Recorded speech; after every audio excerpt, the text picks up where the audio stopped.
Thank you very much, everyone. Before I begin, I'd like to offer my condolences and best wishes to the people all across our great South who have endured deadly tornadoes and other severe weather in Texas, Louisiana, Mississippi, Alabama, Florida, Georgia, Tennessee, and South Carolina. My administration will do everything possible to help those communities get back on their feet. We're speaking with their governors and representatives. FEMA's already on its way, and they got there as soon as we heard the word. I said, get out there. So FEMA's there, and you know the great job that FEMA does. It's really something very special. So we just want to say warmest condolences, and we're with you all the way. It's a tough deal. That was a bad level 5. That was a bad group. That's as high as it gets. It was a bad grouping of tornadoes, something that's something incredible. The power, the horrible, destructive power. America is continuing to make critical progress in our war against the virus. Over the weekend, the number of daily new infections remained flat, nationwide flat. Hospitalizations are slowing in hotspots like New York, New Jersey, Michigan, and Louisiana. This is clear evidence that our aggressive strategy to combat the virus is working and that Americans are following the guidelines. It's been incredible what they've done. You looked at the charts, and the charts are, and the models from early on predictions where 100 and 120,000 people looked like if they did well, they were going to unfortunately perish.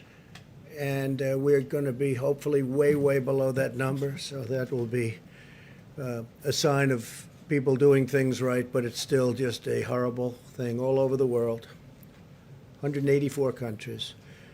This is all a tribute to our wonderful healthcare advisors and experts who have been with us right from the beginning. We appreciate it so much. In fact, Dr. Fauci's here. Maybe I could ask Tony to say a few words before we go any further. Thank you very much. Tony, please. Thank you, Mr. President. Just a couple of things, and then I just want to make a comment about something that happened yesterday. You're going to hear from Dr. Birx soon about the numbers that we've been talking about, how things are starting to balance off. And I think the more as we go by each day, I think we're going to see, and again, I never like to get ahead of myself or of Dr. Birx, but it looks like even though we've had a really bad week last week, remember when I was speaking to you before, I was saying this was really a bad week. There's still going to be a lot of deaths, but we're starting to see in some areas now that kind of flattening, particularly in a place that was a hot spot like New York. That's the first thing. The second thing is that I had a really very, very productive conversation with the Congressional Black Caucus this morning for about an hour, and they really wanted to know what exactly are we going to be doing in the immediate as well as the long range about the health disparities and the discrepancies both in infection and in poor outcome in the minorities in general, but specifically African American. And I mean, I made it very clear to them that what we have to do is focus on getting the resources where the vulnerable are to be able to get testing done, to be able to get the appropriate identification where proper and where appropriate to isolate and contact trace if we can, but also to help mitigate in a community that is suffering and suffering much more disproportionately. So I just wanted to get that out of the way. The other point I wanted to make is that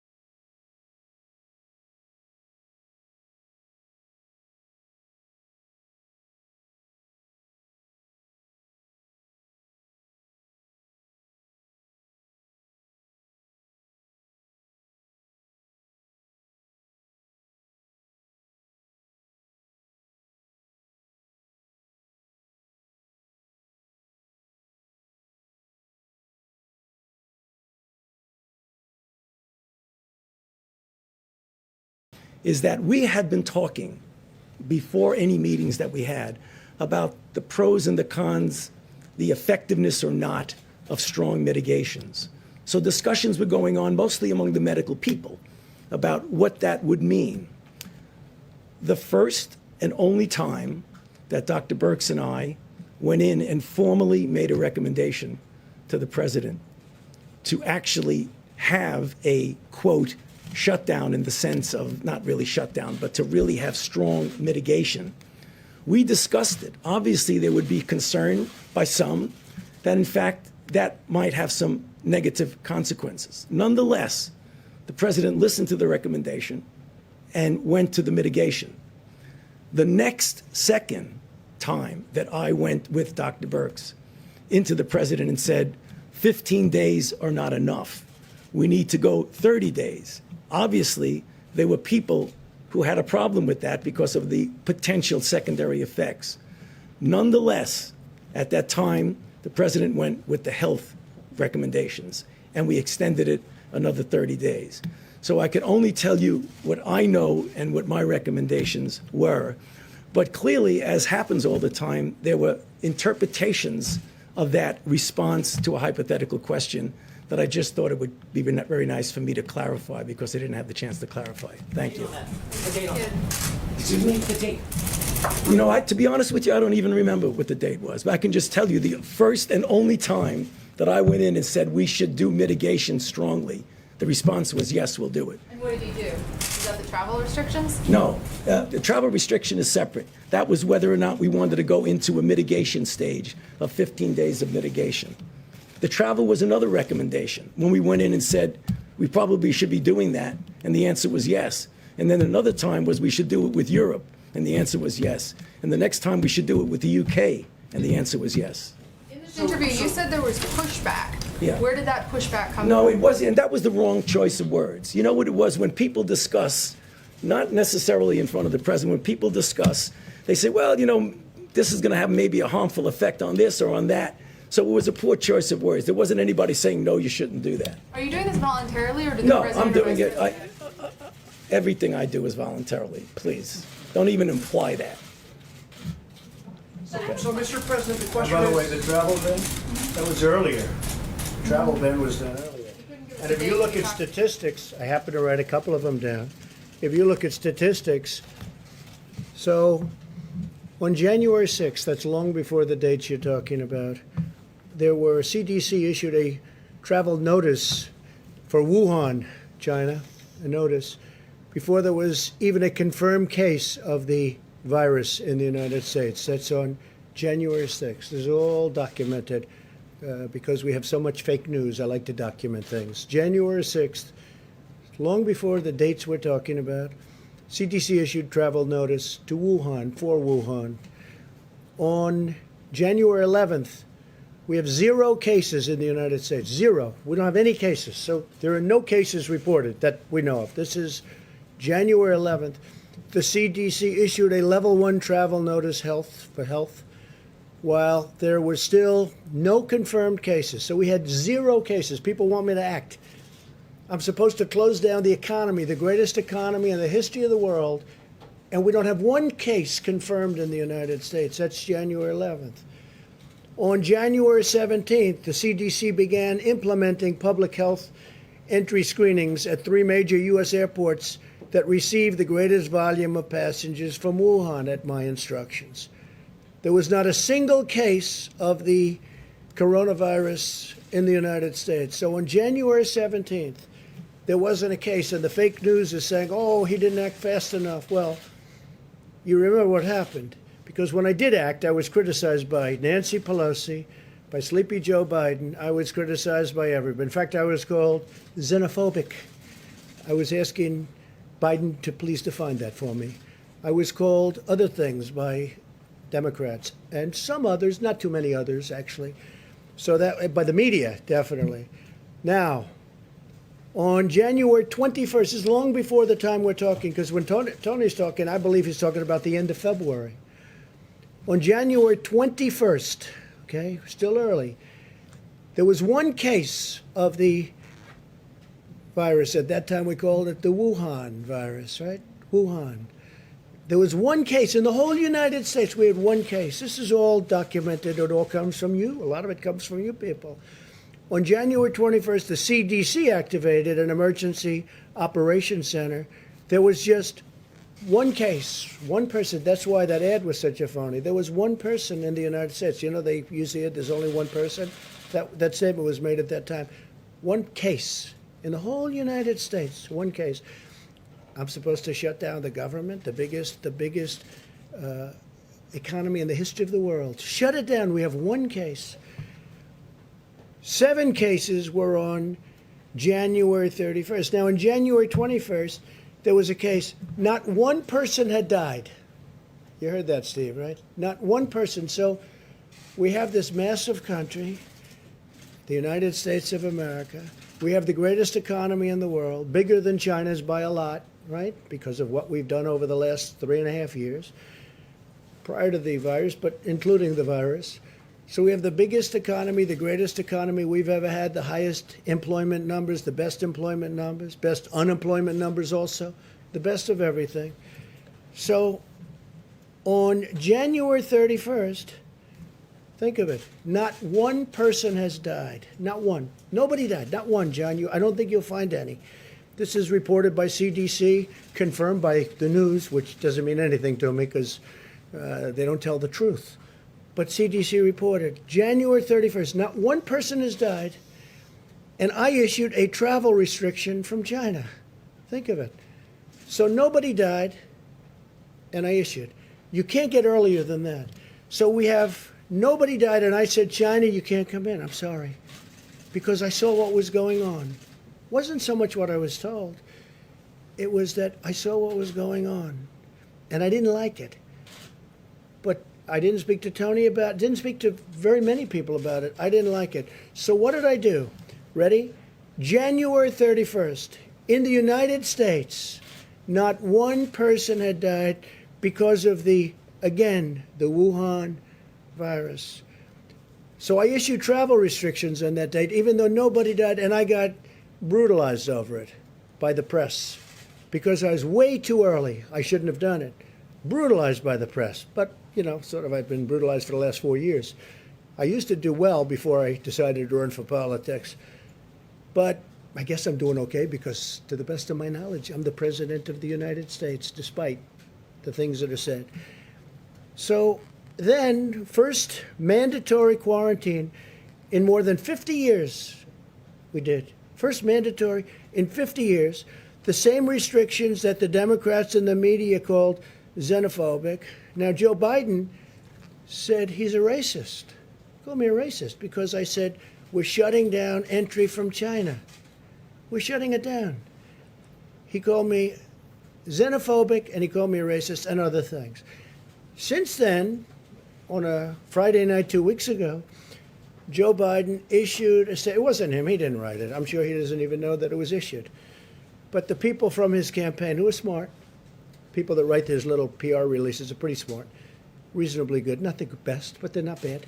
But they issued a statement saying that Joe Biden agrees that that President Trump was right to close it down to China. Now, he did that. Now, he issued it on a Friday night. We've all heard about that, John, Friday nights, right? In fact, his was later Friday night than I ever released mine on Friday nights, okay? So he did it pretty late. I mean, like at 11 o'clock in the evening or something, it's pretty late. Anyway, so Joe Biden issued, and it's one of those things. But in February, Nancy Pelosi said we should come to Chinatown. This is late February. Come to Chinatown. We think it's very safe. Come here. Let's all have the big parade, Chinatown parade, probably referring to San Francisco. And that's it. But I took this action early. And so the story in the New York Times was a total fake. It's a fake newspaper, and they write fake stories. And someday, hopefully in 5 years when I'm not here, those papers are all going out of business because nobody's going to want to read them. But now they like them because they write about me. Now, with that, I have a couple of we have a few clips that we're just going to put up. We could turn the lights a little bit lower. I think you'll find them interesting. And then we'll answer some questions. I'll ask you some questions because you're so guilty, but forget it. But most importantly, we're going to get back onto the reason we're here, which is the success we're having. Okay? Please, you could put it on. Thank you. People should be more concerned right now with the flu in this country. A lot of people are concerned about the coronavirus because they're hearing a lot of news about it right now. But the reality is, comparing it to the flu, for example, it's not even close to being at that stage. What if it is worse? Is this a moment where maybe countries put politics aside, a little bit of pride aside, and do we have U.S. officials, should U.S. professionals such as yourself get involved? How worried should Americans be about coronavirus? Coronavirus is not going to cause a major issue in the United States.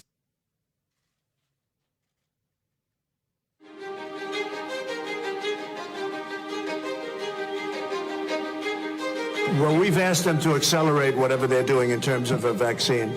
We will be suspending all travel from Europe to the United States for the next 30 days. To unleash the full power of the federal government in this effort today, I am officially declaring a national emergency. Medicare patients can now visit any doctor by phone or video conference at no additional cost. The first 1 million masks will be available immediately. As there were more cases, and it was clear that it was spreading out of China, where it originated, the president took this move that he was widely criticized for by Democrats and even some Republicans at the time, which was he halted a number of flights from China into the U.S. The idea was to halt the spread of the disease, keep transmissions to a minimum. He was accused of xenophobia. He was accused of making a racist move. At the end of the day, it was probably effective because it did actually take a pretty aggressive measure against the spread of the virus.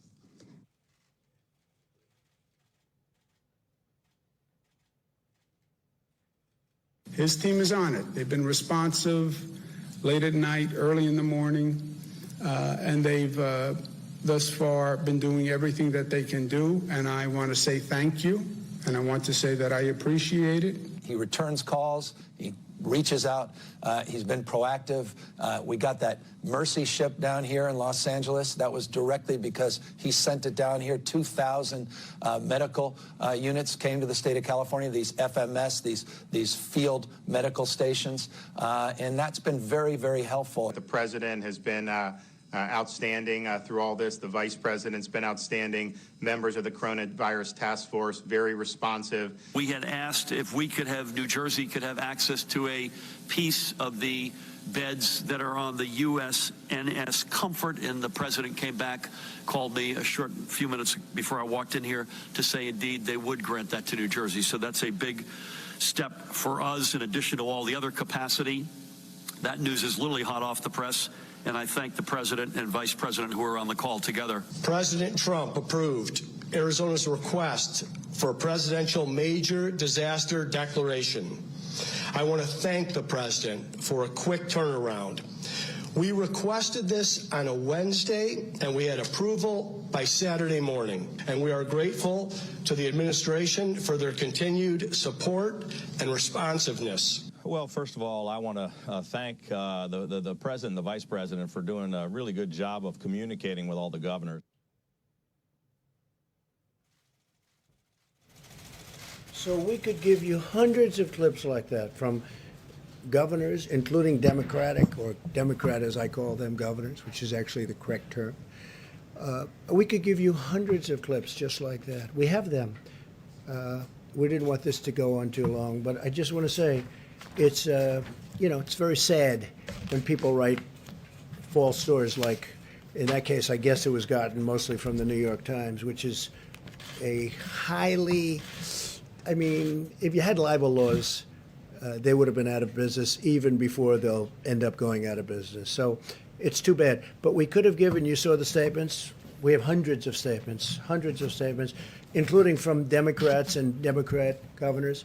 And if you look, they were all saying, we need ventilators, you don't hear ventilators anymore. They have all the ventilators they need, which we were right about. We said, you're asking for too many, you don't need that. And in all fairness, these two people right here, Dr. Birx, Dr. Fauci, they said, I don't think they need that many ventilators. I said, I agree. at one point, and I'm not knocking New York for this, but they were asking, you remember, 40,000 ventilators.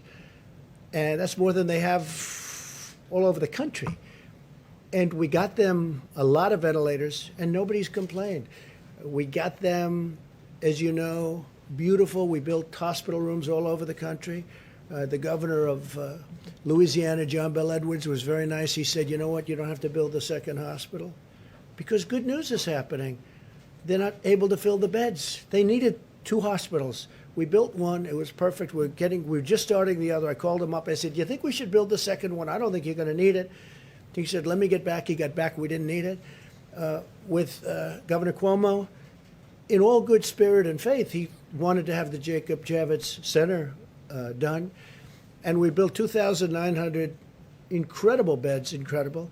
Then we made it COVID, or to be exactly accurate, COVID-19, and which was a lot of work. We had to change the ductwork. We had to seal up certain areas. We had to put areas of rooftop things over the beds. We did a lot of work, and we had it, but they never really had too much use for it.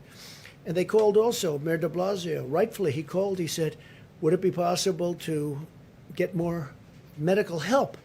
So now not only are we building facilities, they're asking us for help because they're unable to man it. And we got him the help. We got Mayor de Blasio a lot of help. Then when the Javits Center wasn't used much, and then, as you know, the Mercy, we took the Mercy and we took the Comfort, and we made them, both Los Angeles and New York, we made them COVID adaptable, which was not easy to do. And we didn't get almost any people sent there. They didn't need them at the beginning because they didn't need it for anything but this, because there were fewer accidents, fewer motorcycles, fewer everything. And what we did was like an incredible job, but they didn't need them. It turned out they were there. We were ready. You know the expression, they have an expression, ready, willing, and able. We were ready, willing, and able. What the Army Corps of Engineers did was a miracle. What FEMA did was a miracle. What the doctors did. So I got a call 2 days ago from the mayor of New York. He said, could you help us even more with medical personnel? And we sent, I think it was 448 doctors, nurses, and respiratory experts, real experts.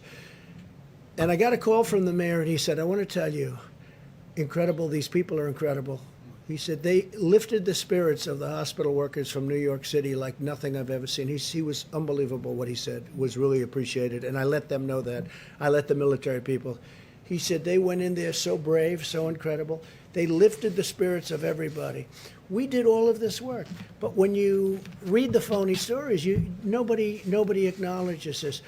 And it doesn't have to be acknowledged from my standpoint, but it does have to be acknowledged from the great work that these doctors, nurses, the Army Corps of Engineers, FEMA, all these people, they've done this incredible job. And they shouldn't be abused, because you take a look at what's happened. Nobody's asking for ventilators, except outside of our country. Outside of our country, they're calling me, every country, they're calling me, so many countries, and I'm going to try and help them because we have thousands of ventilators being built. But nobody's asking for ventilators. Nobody's asking for beds because we built hospitals. I think we built 20,000 beds in a period of a couple of weeks. The job they've done is incredible. With all of that being said, I'm getting along very well with the governors. And if I wouldn't, Mike Pence had a call today with the governors, and it was like a 10. I said, how was it? He said, it's a 10. He used one of my expressions, actually. But he said it was like a 10. And I'm sure you people were probably on the call, although you weren't supposed to be. But you were sitting in somebody's office listening to it, because every time we have these, and you would know that for weeks those calls have been very good. But there wasn't a raised voice. There wasn't even a statement of like, we think you should do this or that. I heard it was like just a perfect phone call. It might not be reported that way. They'll say, I thought that somebody maybe slightly raised, didn't even raise a voice. My only point of saying this, because I want to get back to why we're here. The press has not treated these incredible people who've done such a great job. They haven't treated them fairly. They're way off. We were way ahead of schedule. And remember this, because the Times story was a fake, but remember this, everything we did, I was criticized because I was too early. If I waited longer, it would have been You would have been if I went way earlier. If I went 3 months earlier, I would have been criticized for being way too early. So, with all of that being said, we understand it. I think I've educated a lot of people as to the press, and I would love to be able to say that we have a very honest press. Honestly, John, there'd be nothing I would be more proud of if the press would work. And I don't mind being criticized, but not when they're wrong. Not when people have done a great job. Yes. Can I ask you about the video? 'Cause I've never seen a video like that played in this room. It looks a bit like a campaign ad. Who produced that video for you? That was done by a group in the office, and it was done we just put some clips together. I could give you, I'll bet you I have over 100 more clips, even better than them. They were just pieced together over the last 2 hours. That was just, we have far better than that. That's nothing compared to some of This them. was produced here in the White House. Yeah, by, this was done by Dan and a group of people, and they just put it together in a period of probably less than 2 hours. Why did you feel need to do that? Because we're getting fake news, and I like to have it corrected. They're saying what a great job we're doing, and the media, these are the governors of California, governor of New Jersey, governor of New York. Look, in New York, we work very close with Andrew. In New York, ventilators were going to be a problem. They didn't have a problem. We got them tremendous numbers of thousands, but we got them tremendous number of ventilators. You don't hear ventilators are a problem. Beds were going to be a problem. I mean, I'm happy about it. The Javits Center, which is incredible, is almost empty because they don't need them. That's good news, not bad news. I'm not saying, gee, I wish more people were there. I don't want more people there. We brought in the boat. We brought in the comfort. And the comfort was originally not supposed to be for this at all. The coronavirus, not supposed to be for that at all. They called, they said, could we have it? That was a number of weeks ago. We said, we don't think you need it, but if you need it, we'll do it. Then they said, could you get the medical personnel to run the Javits Center? Could you get the medical personnel to run the ship? We said, if it's necessary, we will, and we did. There were military personnel. That's the ones that Mayor de Blasio was so great to in terms of his statements. I mean, I really appreciated his statements. He was so impressed with them, and I am too. The level of genius and bravery, they're great people, the military people. And we pieced that together. I would say it took less than 2 hours. It was done in-house, Steve. But just to be clear, this was produced by government employees, by people here at the White House, this campaign-style video I wouldn't use the here. word produced. All they did was took some clips, and they just ran them for you. And the reason they did is to keep you honest. Now, I don't think that's going to work. It's not going to have any impact. But just think of it. You heard the clips. You heard what I said. They said, I acted late on closing down the country.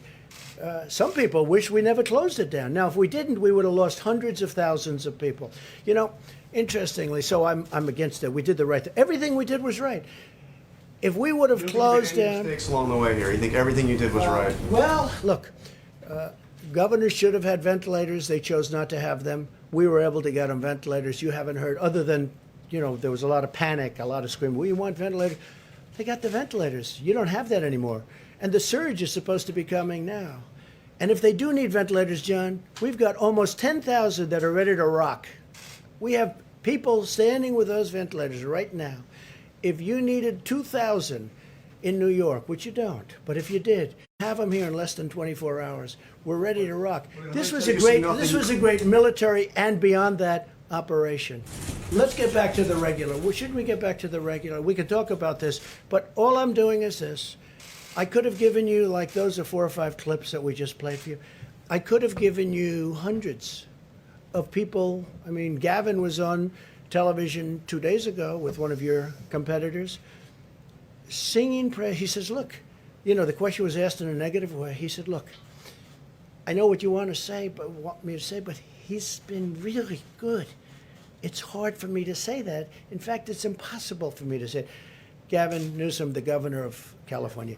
I have many clips from I have some clips from Anthony that I didn't want to put up, which were really good. I think Anthony would be the first one to say, when I closed the country to China, when I closed the China ban, whatever you want to call it, Anthony said I saved a lot of lives by doing that. I mean, am I correct? I don't want to put words in Anthony's mouth, by the way, and I like him. Today I walk in, I hear I'm going to fire him. I'm not firing him. I think he's a wonderful guy. You tweet something that said fire Fauci. Why did you fire Fauci? I retweeted somebody. I don't know. They said fire. Doesn't matter. Did you notice that when you retweeted it? Yeah, I notice everything. So you Tweeted it even though it said time to fire No, Fauci. no, that's somebody's opinion. All that is an opinion. And you elevated No, it. I was called about that. I said, I'm not firing. In fact, if you ask your friends in the office, in the public relations office, I was immediately called upon that. And I said, no, I like him.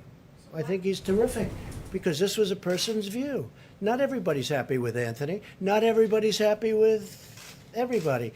But I will tell you, we have done a job the likes of which nobody's ever done. The mobilization, getting of equipment, all of the things we've done. Nobody's ever done a job like this. We have 50 governors and territories, by the way. People don't ever mention that. We have territories. We have 50 governors and territories, and many of those governors are Democrats, and they can't find anything to complain about. And honestly, many of them didn't do their jobs. I'll let you know someday. Let's see what happens. But I may let you know who's not doing their job. I can tell you the ones that are good, both Republican and Democrat, and the ones who don't know what they're doing. But we help some of the ones that don't know what they're doing. They should have had their own stockpiles. And now, if they want, we can build them stockpiles of ventilators. The hardest thing is a ventilator because it's expensive. It takes a while to get. We got them, and nobody believed we did. Now, many of the governors were asking for far too many. And we said they were asking for far too many. We talked and we said, you said very strongly that they just don't need that many. You said they don't need that many beds, Deborah. So that's it. Steve, go ahead. Dr. Fauci are on the same page. Yeah, we have been from the beginning. I don't know what it is exactly, but if I put somebody's opinion up, I don't mind controversy. I think controversy is a good thing, not a bad thing. But I want it to be honest controversy. Now, when I got a call not very quickly, and nobody, saw that as being any big deal. They said, how are you doing with Dr. Fauci? I said, I'm doing great. And I didn't talk to Dr. Fauci even until we just got here. Dr. Fauci asked one of the people if he could get up and speak. And he did. So he said that And the they question- totally misinterpreted him. I saw what they did. Can I ask you- He said the question was hypothetical, but what he was just acknowledging is that lives would have been saved if the mitigation practices were put into place earlier. That seems obvious. Do you not agree with that? Here's the thing. Now, what he really is saying, though, but how could you have done it? Look, I just went over stats with you, right here. How do you close it up? You have no deaths and no cases on January 11th. Doctor, would you recommend closing the United States of America? Oh, this must be terrible. How many cases do we have? None. How many deaths do we have? None. January 17th, go back another week. On January 17th, this is 10 days before I did a little bit less than 10 days, before I did the ban. I did a ban on China. You think that was easy? I then did a ban on Europe. And a lot of people said that was an incredible thing to do because you look at Spain. And by the way, we're doing very well because when you look at all of those flat graphs and you add it all up, the United States is very low. And per capita, we're very low. We're doing very well. But how do you close up the United States of America? So on January 6th, no deaths. On January 11th, no deaths. And no cases. On January 17th, no cases, no deaths. I'm supposed to close up the United States of America when I have no cases. You didn't close it down in the middle of March. Should you have closed it down earlier? I That's closed the down question. from It's not China. about January. Excuse me. I closed it down from China. And by the way, some people think I should have waited longer and maybe ridden it out. I disagree with them, okay? But it was thought of. I mean, that was an alternative. There are a lot of people that would have said, let's write it out. Now, I'll give you the good news. If I would have done that, it would have been, I think, catastrophic. Because their numbers are, Anthony, 1.6 to 2.2 million people would have died if we tried to do that. And I did this last time.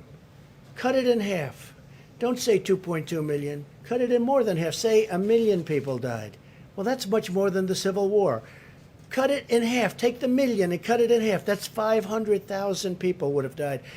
Now, that number we would have reached, okay? That would have been easy to reach if we did nothing. So we did the right thing, and our timing was very good. But here's the one thing, and you have to say this. When you ask me, why didn't you do this? How come when I did the ban on China and instituted some very tough things, how come Nancy Pelosi a month later is in Chinatown saying, let's all march, this is not going to happen? How come we have many of the experts from CNN and many other networks, if you call CNN a network, I don't personally, but we have CNN, we have many other places, and they're all saying, he doesn't need to do it. He doesn't need to do it. All I'm saying is this: how do you close down the greatest economy in the history of the world when on January 17th you have no cases and no death? When on January 21st you have one case and no death. One case. Think of that. Now, we're supposed to close down the country, but here's what happened. When on January 31st I instituted the ban, Joe Biden went crazy. He said, you don't need the ban. He didn't go crazy. Like, he didn't even know what the hell the ban was. So he didn't go crazy. But he did say, he did call me xenophobic. Wait a minute. He called me xenophobic. He called me a racist because he has since apologized and he said I did the right thing. So when you say, why didn't you this? Every Democrat thought I made a mistake when I did it. I saved tens of thousands, maybe hundreds of thousands of lives by putting time that you bought. The argument is that you bought yourself some time and you didn't use it to prepare hospitals. You didn't use it to ramp up testing. Right now, you're so disgraceful. It's so disgraceful the way you say that. Let me just listen. I just went over it. Or this rant supposed to make people I just went over it in an unprecedented crisis. Nobody thought we should do it, and when I did it. But what did you do with the time that you bought? You know the what we month did? of February. You know what we did? Was a gap. What do you do? Month of February. What do you do when you have no case in the whole United States? You had cases When in February. excuse me, you reported it. 0 cases, 0 deaths on January 17th. February, the entire January. month of I said in February. Your video January. has a complete gap. On Month of January February. 30th. What did your administration do in February with the time that your travel ban bought A you? lot. What? A lot. And in fact, we'll give you a list. What we did, in fact, part of it was up there. We did a lot. Look. You know you're a fake. You know that. Your whole network, the way you cover it, is fake. And most of you, and not all of you, but the people are wise to you. That's why you have a lower approval rating than you've ever had before, times probably 3. And when you ask me that question, let me ask you this: why did Biden apologize? Why did he write a letter of apology? No, that's very important. Why did the Democrats think that I acted too quickly? You know why? Because they really thought that I acted too quickly. We have done a great job. Now, I could have kept it open, and I could have done what some countries are doing. They're getting beat up pretty badly. I could have kept it open. I thought of keeping it open because nobody's ever heard of closing down a country, let alone the United States of America. But if I would have done that, we would have had hundreds of thousands of people that would right now be dead. We've done this right, and we really have done this right. The problem is the press doesn't cover it the way it should be. Go ahead. One more question, Steve. Go ahead. There's a debate over what authority you have to order the country reopened. What authority do you have? Well, I have the ultimate authority, but we're going to get into that in a minute. We're going to just finish this up. We're going to tell you about other things that we've done right. But I will say this. Had we said, let's just keep going and let's not do a closing, whether it's 2.2 that they at one point predicted as an outside or 1.6 at a lower number, you cut it all the way down to 6 or 7 or 800,000, take just a fraction of the number that could have happened, it literally would have been more than the Civil War. It would have been a disaster. So the minimum number was 100,000, and I feel pretty good that we're going to be substantially below, Anthony, the 100,000, and I hope we will. All right, so today, the Department of Health and Human Services is announcing 5 new contracts to procure large numbers of additional ventilators under the Defense Production Act, which we used a lot, by the way, which you didn't like to talk about, in addition to the 1,300 we received today. We received today 1,300 additional ventilators. Now, we're probably not going to need them, but we can add that to our stockpile, which is very big, and we can move it around should the surge take place and should it be a very substantial surge. We're ready to rock. The contracts are with General Electric, Hillrom, Medtronic, ResMed, and Vyaire, combined with the DPA contracts that we announced last week with General Motors and Philips, and 2 other contracts with Hamilton and Zoll. We're adding 6,190 ventilators to the strategic national stockpile, of which we have a lot already, thousands, close to 10,000. But this will be added by May 8th, another 29,000 by the end of May. and more than 120,000 total we will have by the end of the year. Now, we're going to help other countries. We're going to help states if they need it. We may help some states stockpile. You know, they're supposed to buy their own stockpile. They have state stockpiles. They're supposed to be using that. And unfortunately, most of the states weren't there. And a lot of people didn't want to talk about it, but they weren't there. We will talk about it at the right time if you want to. I at this point, I'm more focused on getting past this nightmare of a epidemic or a pandemic, anything you want to call it. We got to get past it. No one who has needed a ventilator has not gotten a ventilator. Think of that. You know, you heard all about ventilators. We need ventilators because they didn't have them, because the state should have had them. No one who has needed a ventilator has not gotten a ventilator. No one who has needed a hospital bed has been denied a hospital bed. That's not even really our responsibility. Now, if we can help, we're going to do it. But that's where the Army Corps of Engineers did such a great job. We built over 20,000 beds. In fact, we built thousands more than we've actually needed to be safe. We wanted to be safe, and they rose to this incredible occasion. I mean, we built more beds than we thought. We thought in Louisiana we were going heavy. And again, when I called the governor, I said, maybe we shouldn't build that second hospital because we don't want to build it if you don't need it. He called back. He said, I don't think we're going to need it. They had 1,000 rooms, 1,000 beds. And they used a lot of them, but they didn't need the other one, so we stopped it because we don't want to waste. But we're prepared to build thousands more should we need it. I don't think we're going to need it because it looks like we're plateauing and maybe even in many cases coming down.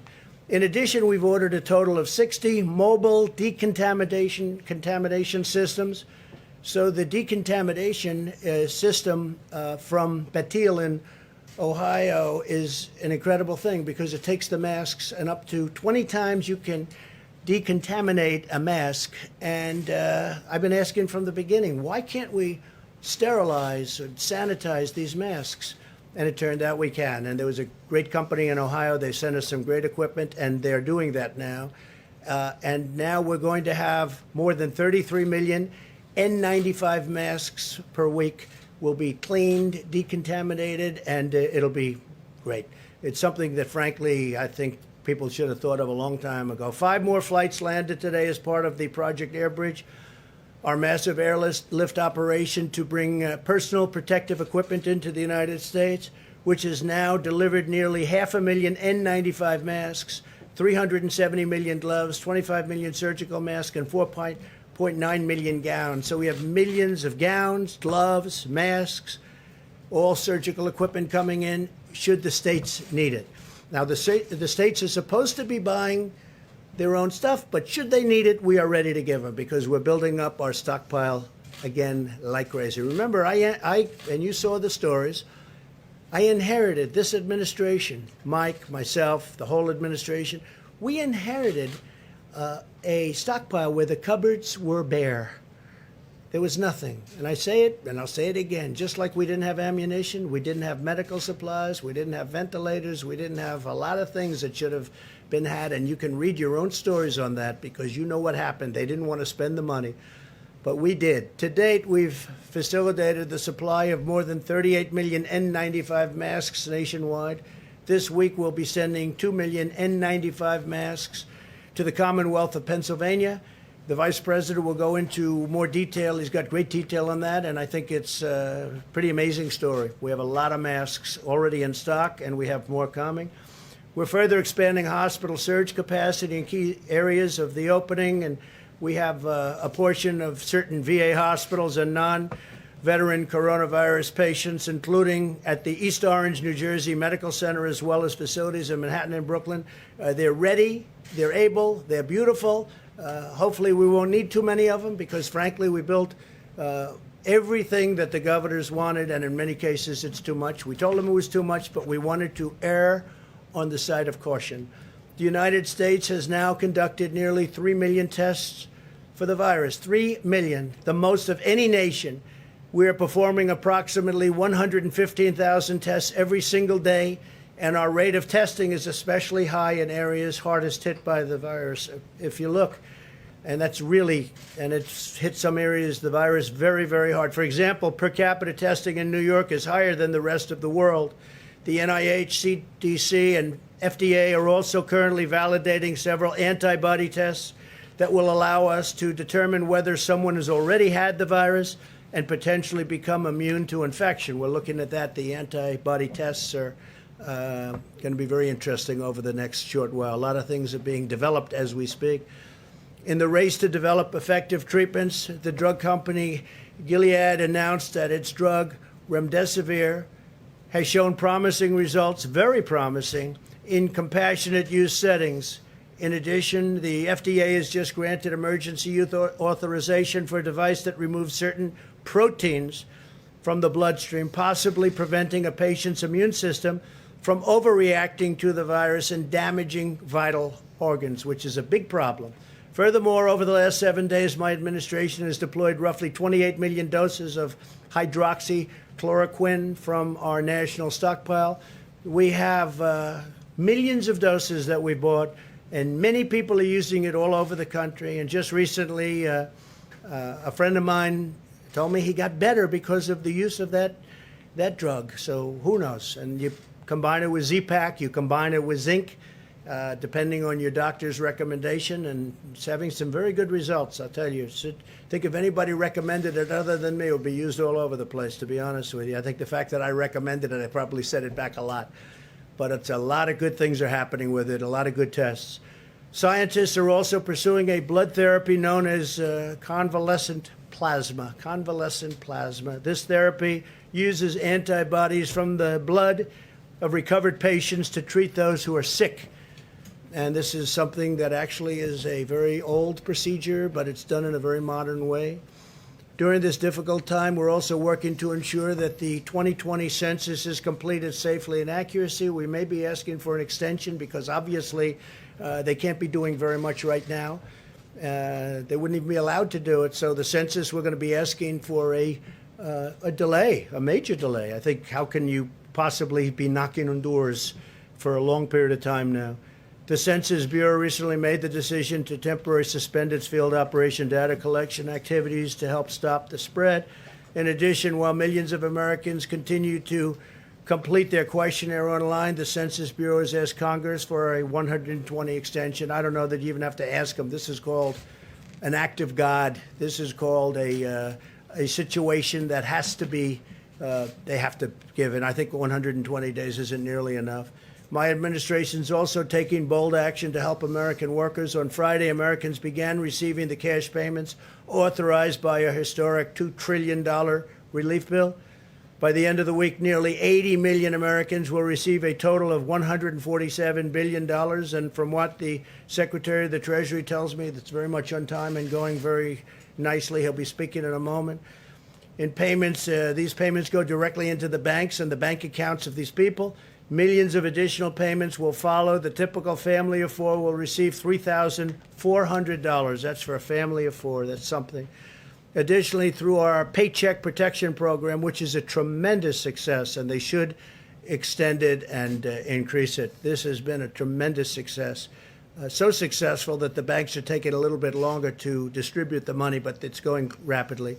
We've now processed over $200 billion in loans to help small businesses retain their workers.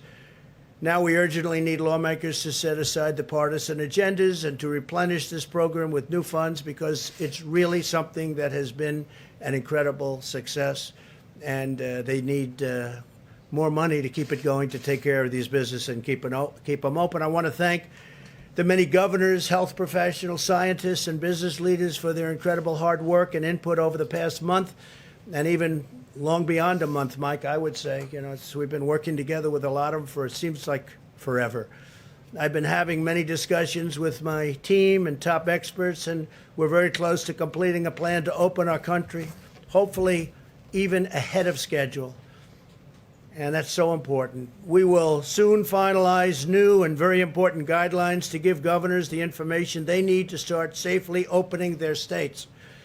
My administration's plan and corresponding guidelines will give the American people the confidence they need to begin returning to normal life. That's what we want. We want to have our country open. We want to return to normal life. Our country's going to be open, and it's going to be successfully opened. And we'll be explaining over a very short number of days exactly what is going to be. We've also, as you probably heard, developed a committee. We're actually calling it a number of committees with the most prominent people in the country, the most successful people in the various fields, and we'll be announcing them tomorrow. This weekend, the United States also helped facilitate an unprecedented agreement among the 23 nations of OPEC Plus. That's OPEC Plus additional energy-producing nations, representing many of the world's largest oil-producing countries to stabilize oil markets. And we have, in fact, and I think you've seen a big stabilization over the last couple of days. Together, countries around the world will cut oil production by approximately 20 million barrels. People are saying 10 million, but we think that the number that they'll actually hit is going to be closer to 20 million barrels a day, and that will help a lot with saving jobs all over Texas and Oklahoma and North Dakota and many of other of our big energy states. This historic action will help nearly 11 million American workers who are supported by the U.S. oil and gas industry. It's a very monumental agreement. I want to thank Saudi Arabia and the King of Saudi Arabia, the Crown Prince of Saudi Arabia, both. I want to thank President Putin of Russia, and I want to thank a very good friend of mine, a man who's become a friend of mine. The President of Mexico showed great flexibility, President Lopez Obrador. He showed great flexibility and tremendous intelligence doing what he did. It was not that easy for him, and I want to thank Mexico and the president. This is a very historic deal, very historic, so we'll see how it all goes. In this time and challenge, and we are certainly in a time probably like we haven't been in many, many decades. We are strengthened and sustained by the bonds of love and loyalty that unite all Americans. I'm so proud of the American people. Everywhere you look, you see the patriotism of our people shining through and the courage of our doctors and nurses on the front lines, in the dedication of our food supply workers, and in the commitment of every citizen to achieving victory over the virus. That's what's going to happen. It's going to happen sooner than people think, and we're going to be smart about it, very, very smart about it. We're going to be safe about it. We're going to be listening also to the great doctors and medical professionals.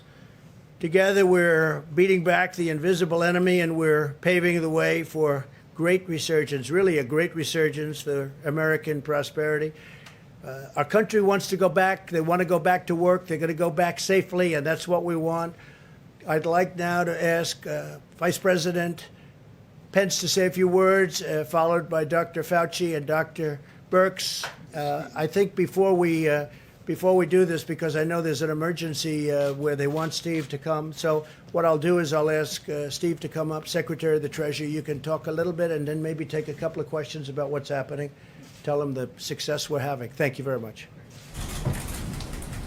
Thank you, Mr. President and Mr. Vice President. As you announced, we are very pleased that we are ahead of schedule on delivering the economic impact payments. These were what was known as the checks in the mail that we want to deliver in direct deposit.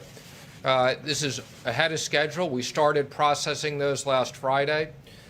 We expect that over 80 million hardworking Americans will get the direct deposit by this Wednesday. And we know how important that is to all of those hardworking Americans, many of which are at home not working at the moment. If you do not receive them by Wednesday, on Wednesday we will be launching at irs.gov. Click on irs.gov, go to Get Your Payment.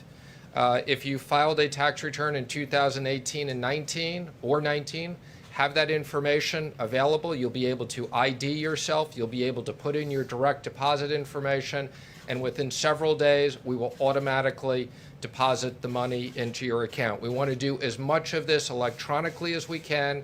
It's very important in this day and age. It's more secure, and you don't have to go to the bank.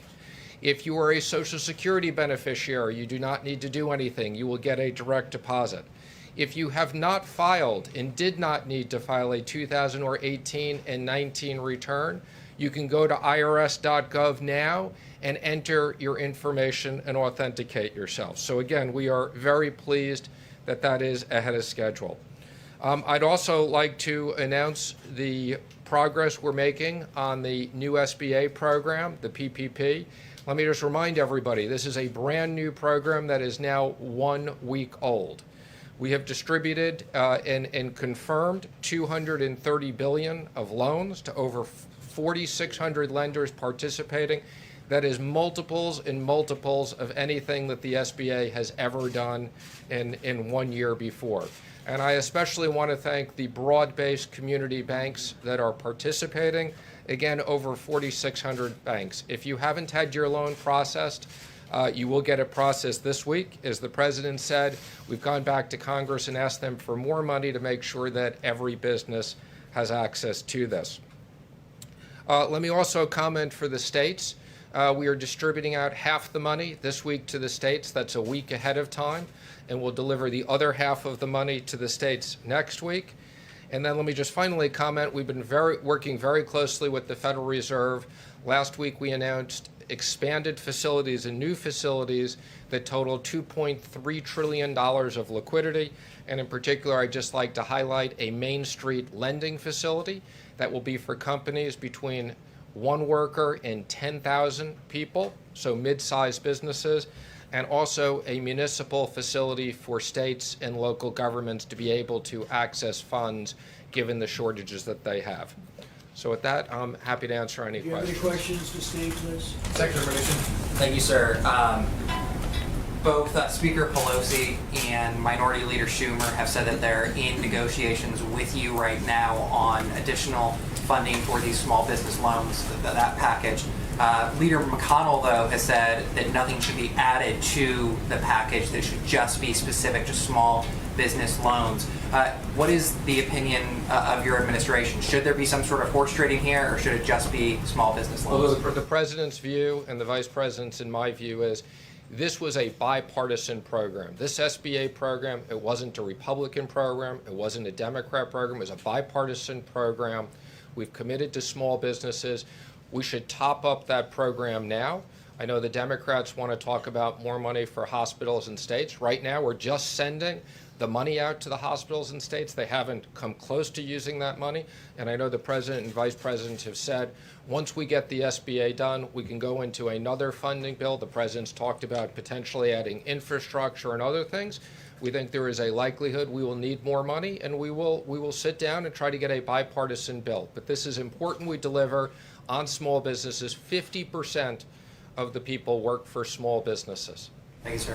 What's the emergency that the president said you had to go for?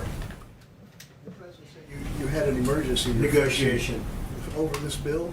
Yeah, well, because we don't want to run out of money. We've used about $220 billion of the $350 billion. We don't want to run out of that money. We don't want to create panics that people won't get it. So that's why we want to top that up, and we've asked for another $250 billion for that program. And again, let me just remind you, every dollar we spend in this program, we save a dollar of unemployment insurance. So even though we're asking for $250 billion, it really won't cost that much. Could I follow up? Do you have concerns about lifting the guidelines too soon? I mean, what's the economic impact? I understand the economic argument for getting people back to work, obviously, but what's the economic risk of lifting them too early and seeing a spike in cases again? Well, of course, there's economic risks in both directions. We reviewed with the president today a very broad list of over 100 business people that are going to help advise the president on what needs to be done to reopen the economy. We want to make sure, and again, the combination of economic impact payments, small business payments, enhanced unemployment insurance, the president made very clear we want to make sure that hardworking Americans have liquidity while we wait to reopen the government. So do you believe the government should be reopened, or the country, excuse me, should be reopened on May 1? I've had discussions with the president. I know he's considering it, and I believe he's going to make a decision later in the week. Everything has to be safe. What is your advice to the president? My advice is as soon as it's ready to open and based upon the medical professionals, and again, we're working very closely with the president and outside business leaders to develop a plan. I just wonder, to ask Mr. President, what you think, if you could sketch for us what reopening the economy looks like. Do you think it's going to be everything open, or do you think... We'll be doing that over the next 2 days because we'll probably be making a statement about that and exactly what it looks like. I know what that looks like, but I also want to get the advice, in a sense. We have some of the biggest from every business on this council. We're actually setting up a number of different councils or committees, I guess you could call them. And we have a lot of smart people I think that they will give us some also good advice. But no, we want to be very, very safe. At the same time, we got to get our country open. Yeah, and I understand that, Mr. President. Do you think there is a possibility then that what you do is you open it incrementally? Do you think people will go back to restaurants, concerts, the cinema? I do think so. Eventually they will, yeah. And let me ask one I think final- eventually they will do that. And I think we're going to, boom, I think it's going to go quickly. Our people want to get back to work, and I think there's a pent-up demand like there hasn't been in a long time. And that's why you see the stock market. I mean, to think that the stock market's at the level it is right now with all that this world and this country has gone. And look at the European Union, how badly decimated they've been. Look at other countries. Look at China, by the way. I've seen the numbers. Look at China. Look at how these countries have been just decimated by this. And to think that the stock market is at this tremendously high number, not that much, it was looking a little bleak for a while, but it hit a certain point and then started going up. I think that's a great tribute to the fact that there's a demand. Yeah. Mr. President, thank you, sir. In regards to some of your tweets earlier today, and I think it was Steve's question, my question to you is what provision in the Constitution gives the president the power to open or close state economies? And then numerous provisions. We'll give you a legal brief if you want. And then we'll be looking forward to that, sir. But following up, what happens if you say, for instance, we want states to reopen, but California or New York do not open? What would you do then? I think everybody wants to open. I mean, sorry, can I just ask one I other guess, thing on the... that could happen, but I don't think that would happen. States that have closed, ordered schools closed. It's been states that have ordered businesses like restaurants. That's because I and let bars that closed. happen. Because I would have preferred that. I let that happen. But if I wanted to, I could have closed it up. But I let that happen. And I like the way they've done it. And the 7 that remained really in sort of a semi-lockdown, if you look at those states, they've really done a very good job. They're very much different from a New York or from other places where they've been hit very hard. So you're prepared then to pick one states and say, I order you to open your schools, I order you to force kids to be able to go? Yes, Mr. President. Following up on that, there are 2 consortiums of states today, California, Oregon, Washington on the West Coast, northeastern states, totally representing about 100 million people, who said they're going to cooperate and decide when to reopen. Well, they can those decide, states. but... Does that undermine what you're trying to No, do? not at all. Let me just tell you, very simple. I'm going to put it very simply. The President of the United States has the authority to do what the President has the authority to do, which is very powerful. The President of the United States calls the shots. If we weren't here for the states, you would have had a problem in this country like you've never seen before. We were here to back them up, and we've more than backed them up. We did a job that nobody ever thought was possible. It's a decision for the President of the United States. Now, with that being said, we're going to work with the states because it's very important. You have local governments. They're pinpointed.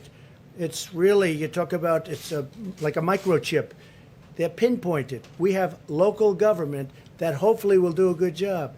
And if they don't do a good job, I'd step in so fast. But no, they can't do anything without the approval of the President of the United States. Go ahead, please. So if some states refuse to reopen and you order them to, the 10th Amendment to the Constitution says all powers that don't reside in the President or the Congress reside in the states. How do you overcome that? Well, if some states refuse to open, I would like to see that person run for election. They're going to open. They're going to all open. The ballot box. I think that's something that's not going to happen. They want to open. They have to open. They have to get open. Every one of those states, the people want to go and they want to. Now, some are in a different situation. You have, I won't name states now, but I will over the next 2 or 3 days. I'm going to be very specific. But you have some states where this is not the kind of a problem that it is in New York or Louisiana or Michigan or other places that got hit very hard. Illinois got hit very hard. But all states want to open, and they want to open as soon as possible, but they want to open safely, and so do I. Yeah, please. Thank you, Mr. President. Today, the French President Emmanuel Macron said that he will keep the shutdown in France till the middle of May. Does that mean that the U.S. will keep the ban No, on France flights got hit from very Europe? hard. France got hit very hard, and again, he has to do what he has to do. He's a friend of mine. But France, Spain has just been decimated. You look at what's happened in Italy, it's a very well-known fact, what happened in Italy. No, they were hit very hard. Question for Secretary Mnuchin.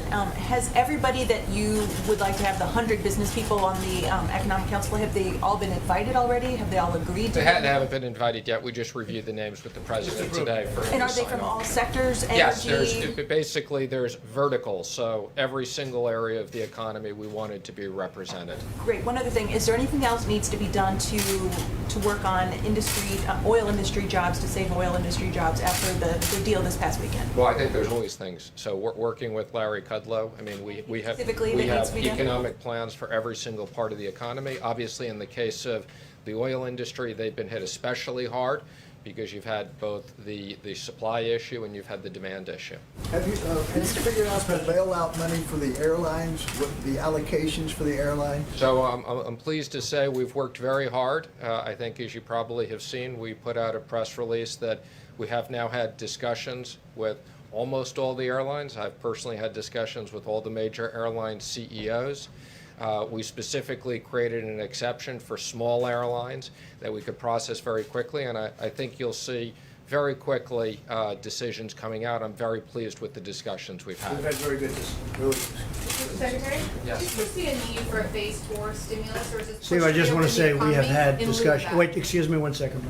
We've had very good discussions with the airlines. Very good discussions. Is it possible to reopen the economy on May the 1st? I don't want to say that. You'll be hearing over the next few days. Let me just Do you comment. still I'm see gonna a answer your need for a question. phase 4? Is this push in lieu of another stimulus? Okay, so again, let me just comment. I mean, Congress on a bipartisan basis approved an unprecedented amount of money to help American workers and American business because it was no fault of their own that business was closed down. We have been very diligently executing on that. You know, everybody said it was going to take months to get people money. We are executing very quickly. We created a whole new SBA program in a week. Our job right now is to execute the $2.3 billion, which we can add several $1 trillion with the Fed. The one area we are particularly concerned about is the small business program. Quite frankly, it's even more incredibly popular and successful than we anticipated. So the president wants to be very clear we have money for that. And once we get done with that, we will review with the president. If there is more money that needs to be to support this economy, to support hardworking Americans, we will work with Congress to get that And done. Steve, you want to talk about phase 4? So phase 4, the president has talked about infrastructure for a long period of time. We've talked about, to the extent that the hospitals need more money because of the medical issues, we'll monitor that. We want to make sure there are incentives for restaurants, entertainment, people to get back to those types of things. So we'll be looking at very specifically provisions to stimulate parts of the economy. Some of them may be money issues, some of them may be regulatory issues. Mr. President, just to clarify your understanding of your authority vis-a-vis governors, just to be very specific. For instance, if a governor issued a stay-at-home order... When you say my authority, the president's authority, not mine, because it's not me. This is, when somebody's the president of the United States, the authority is total. And that's the way it's got to be. Your authority is total. It's total. It's total. Your authority And the is governors total. know that. So if a The governors know that. Now, you have a couple of bands of excuse me. You have a couple... Could you rescind that order? You have a couple of bands of Democrat governors, but they will agree to it. They will agree to it. But the authority of the President of the United States having to do with the subject we're talking about is total. Mr. Vice President, do you agree with that? Yeah, please, go ahead. The President's authority is total? Go ahead, please. One of the things we saw in your video about was the travel ban from Europe. As part of reopening America, do you want to reopen the borders so that people from Europe, from the UK... At the right time. A very good question, actually. Well, I'm going to have to take a look. I wouldn't say Italy's doing great right now, and I wouldn't say Spain's doing great right now. And we just heard that France is extending its stay inside order, right? They've extended it. I just see that, and I think for a short period of time. But no, when they're back, we want to do it very quickly, but we want to make sure everything's good. No, right now we have a very strong ban. We're going to keep it that way until they heal. Weeks, months, what would you... Well, I can't tell you that. I have to see how they're doing. I mean, France just went for another 2 days, for another 2 weeks. We have to see, John. So Dr. Fauci said that you took his advice on the question of mitigation. He made the recommendation, you accepted it, you put it into place. As you make this next decision, which, Well, I'm as not you have sure said, who, John, I'm not sure who really gave me advice on the ban. I think I took my own advice on the ban. I don't know. The social distancing I'm talking about, the shutting down, Okay. not of travel, but of activity. So my question is, as you make this next decision, which you have said may be the most difficult or important decision of your presidency, will you assure the American people that you will again take the advice of the doctors, of Dr. Fauci, of Dr. Birx? Will you take the advice of the health experts before you do that? I will, and many other people also. But I will absolutely take their advice. But would you go Please, against ahead. their Would you go Yes. against their recommendation if they say you need another 15 or 30 I don't days? think it would be you- likely because I think we're not very far from being on the same page. Please. Yes, Mr. President, one thing that Governor Cuomo said today is that states do not have the capacity to do mass COVID-19 testing ahead of a reopening. Well, they have to do it. Look, He they're says he supposed to can't be doing purchase it. the diagnostic tests or equipment and needs federal help. Well, So will the they may states need get help, that? but Will they get it? But they're there. They're on ground. They've got local mayors, local representatives. They have people that do it. Supplies. And what we did last time is unprecedented. We literally rebuilt tests. We rebuilt a whole industry because we inherited nothing. What we inherited from the previous administration was totally broken, which somebody should eventually say. Not only were the cupboards bare, as I say, but we inherited broken testing. Now we have great testing. I just left the top executives at Abbott. Who would have thought that would have happened, where they have such a great test as that? And in fact, what I'll do, I think, unless you have any further questions for the Secretary of the Treasury, do you have anybody for Steve? Anybody? Is that for the Secretary of the Treasury? Because if it's for me, we can wait. For Secretary We have to get him back to work, okay? Yes, sir. For Secretary Mnuchin, a question from one of my colleagues who's not able to be in the room. They're curious about the SBA rule that prevents small casinos from getting some of this relief. Is that something that you're taking a look at?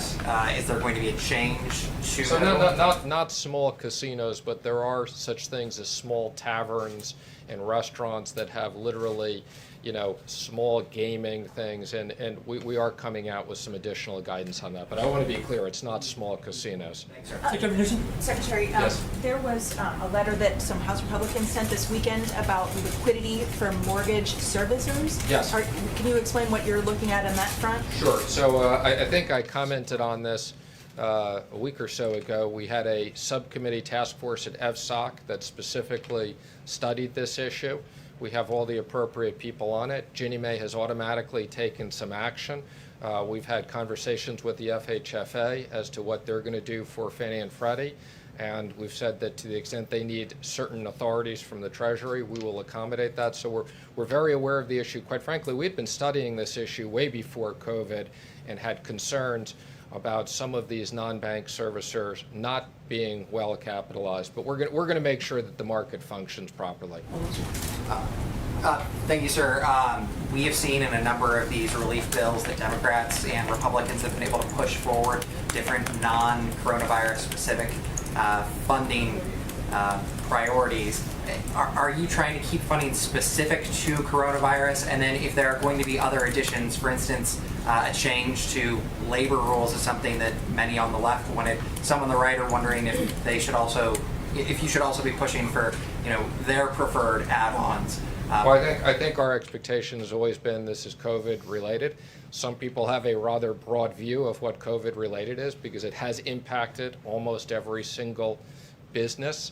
I think the president has talked about the Kennedy Center, which is a good institution. Obviously, that was not the major priority of the bill, but they were hit with COVID related. But no, the president has instructed we want to be very specific in the next bill. It's COVID-related items. Well, we didn't want to do the Kennedy Center, just so you understand, and that was done. The Democrats wanted it in. We didn't want that, but they wanted it in, and we had to agree in order to get something done for the workers. But we want this to be for the workers and for companies that employ the workers. That's what we're looking for. We're not looking for extraneous nonsense. It's been reported that you argued at the time of the China ban was being discussed, that was too disruptive to the global economy. Is that accurate? Okay, let me be clear. I had nothing to do with the China ban. I wasn't on the task force at the time. I'm not even sure I think I was traveling at the time, but I never had any, I was not part. I did become very active, and after the China ban, but that report in the New York Times was not accurate. I was not part of the task force at that time, and I was not involved. Matter of fact, I think I may have been traveling.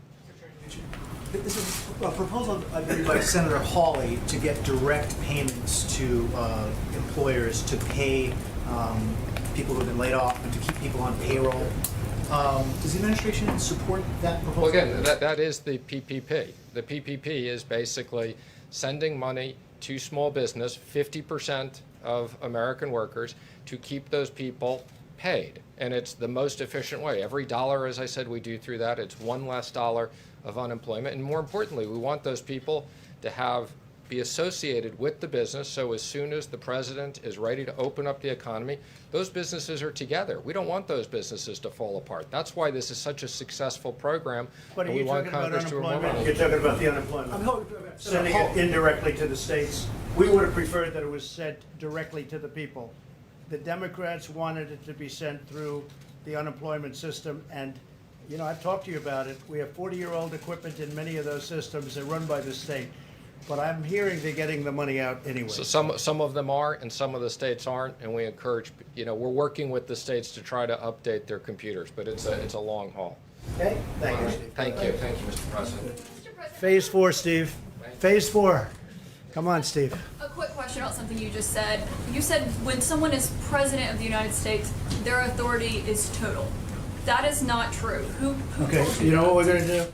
We're going to write up papers on this. It's not going to be necessary because the governors need us one way or the other, because ultimately it comes with the federal government. That being said, we're getting along very well with the governors, and I feel very certain that there won't be a problem. Yeah, please, go ahead. Has any governor agreed that you have the authority to decide when their state I haven't opens asked back up? anybody because But I no don't. one has You know why? said Because I that. don't have to. Go ahead, please. But who told you the president has the total authority? Enough, please. You mentioned the vice president's call with the governors today. Governor Hogan of Maryland has urged your administration to ask Congress for $500 billion to help stabilize budgetary shortfalls created by coronavirus. It's nice of Governor Hogan. Very much. We appreciate Governor Hogan's statement. Governor Cuomo said the CARES Act ignored state government revenue shortfalls. Do you support that request? And Mr. Which Vice one? President, What did you say? he said the CARES Act ignored the budgetary shortfalls. Well, they're looking at things in phase 4 where they have, you know, where they talk about states, and they're also talking about hospitals. They're talking about states who have been battered, and they're also talking about hospitals, and we're certainly willing to look at that. Will you urge Congress on their behalf? We'll see what we all come back with, but they are talking about states, and they're talking about hospitals. OAN. Thank you, Mr. President. Governor of Michigan, Gretchen Whitmer, has on Thursday signed an executive order banning the sale of non-essential goods. If other states follow sale of what? Non-essential goods, she has banned the sale of non-essential goods. Many are calling this draconian, unconstitutional. As president, do you think that if other states were to follow her example in the coming weeks, that the federal government should intervene? Well, I don't think that's going to happen. I think it's very extreme, but she's doing it, and I think it's going to be over a long way before we have to start thinking about it too much. It is strong. It's a very strong position to take. But they're making a lot of progress in Michigan, so let's see how it all works. What is the status of the funding for the World Health Organization? We're going to be talking about that very soon. I'm getting a full report. I'm not happy with the World Health Organization. Not happy with the World Trade Organization either. We've been ripped off by everybody. We have, this country, for so many years, has been ripped off by everybody, whether it's a World Health or World Trade. They're like, I call them the Bobbsey twins. They look at our country. For years and years, we had people that did nothing about it. We're doing a lot about it. So we'll have a report, and we're also talking about the World Trade Organization. But we've made a lot of progress there. We're now winning cases for the first time because they know I'll leave if we don't get treated fairly. This country, our country, was at a point where we rarely, if ever, won the lawsuits within the World Trade Organization. But now we're winning a lot of them because they know I'm not playing games. We will pull out if we have to. We just won a $7 billion lawsuit, which was very nice. Do you expect a decision this week on cutting funding for the WHO? Yeah, I would say by the end of the week I'm going to make a decision on that. Yeah. There's a lot of right now. There's a lot of things happening. On China? Why are there no consequences for China for the How misinformation do you know that there they are no shared? consequences? We've been asked, and it How do you appeared know that there are no were no. consequences? What are the consequences, Mr. President, I for the wouldn't tell you. misinformation? China will find out. But Why pe- would I tell but you? People are concerned that they stonewalled. No, you that started they off by gave saying, why are there misinformation. no consequences? You've been asked this a few times, so follow up on your response. Why are there no How do consequences you for know China? there are no Because consequences? we've asked you, You're and going to you've find said- out. you've said I that you wouldn't did tell not you. have You'd probably be the last person on earth I'd tell. There will Go be ahead. consequences. Yeah, please. Mr. President, actually, this is a question for Mr. Vice President. Do you agree with the President's statement and his understanding of federalism that his power is total, right, in the way that he described it? Is there anything you'd like to add or any context you'd like to add to the way he was discussing that? I support the President's leadership under the National Emergency Declaration that he signed. We're standing before you today, the first time in American history, when all 50 states have issued emergency declarations, and the territories. This is an unprecedented time in the life of the nation.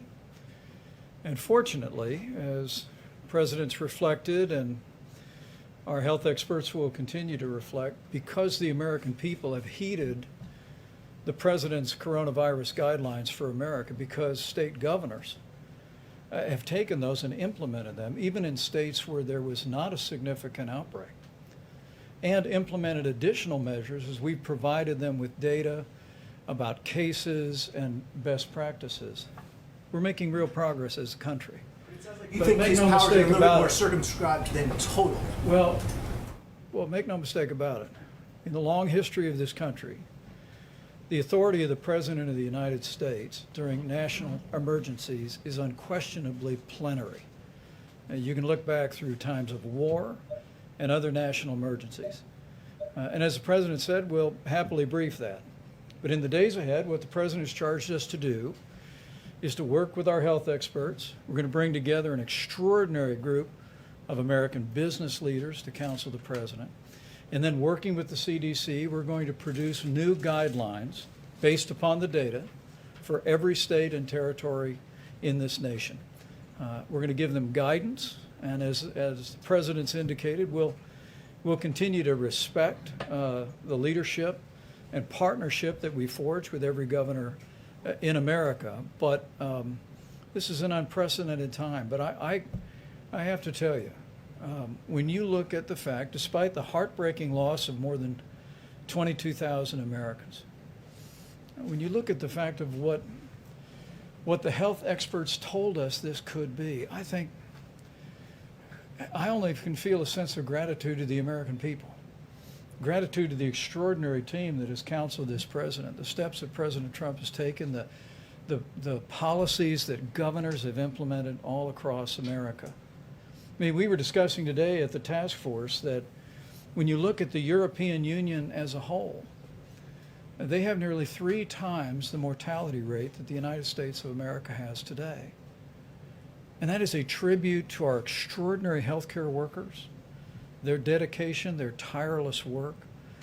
But it's also a tribute to the fact that the American people put into practice the mitigation efforts that the President counseled the nation to do on the advice of our best scientists now more than a month ago. And our hospitals were not overwhelmed, and are not overwhelmed at this hour.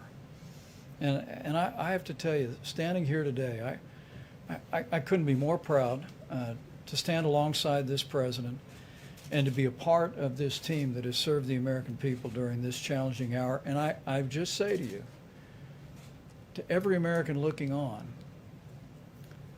as we see the numbers leveling and maybe even beginning to go down, I just encourage you to keep doing what you're doing, because of the sacrifices that Americans and American families have made through these mitigation efforts. You're saving lives and you're seeing our nation through this time. Sir, did the states tell you, you've been talking to the governors quite a bit, did those coalitions of states on the West Coast and in the Northeast, did they tell you what they were going to be announcing before they announced it? Governor Phil Murphy and the governor of Connecticut expressed today that they were going to be speaking and discussing on a regional basis what their recommendations would be.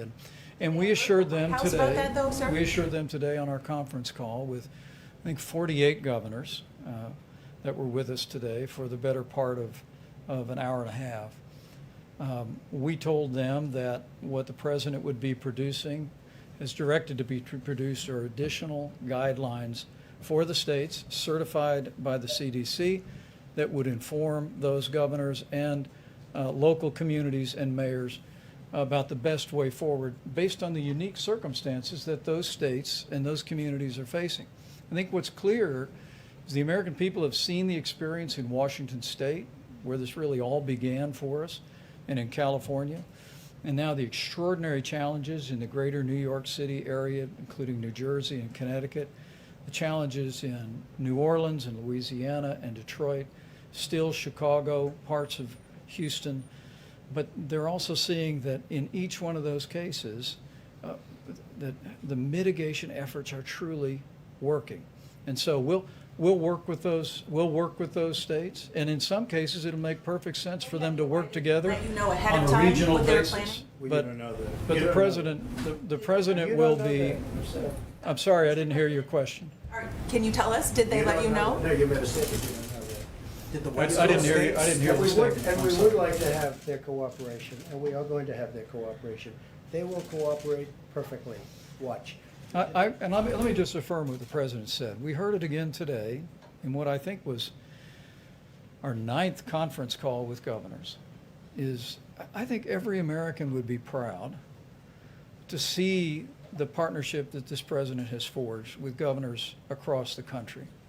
I mean, it is an extraordinary statement, and you'll see some data when Admiral Polovchek gets up in just a few moments.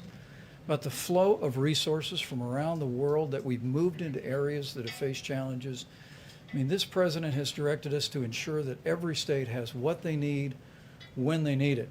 And the spirit that I heard again from Republicans and Democrat governors today was reflective of that partnership. And as we move forward to the president's goal of reopening America, we expect the same kind of partnership in the interest of the nation. All right, go ahead with the new face mask.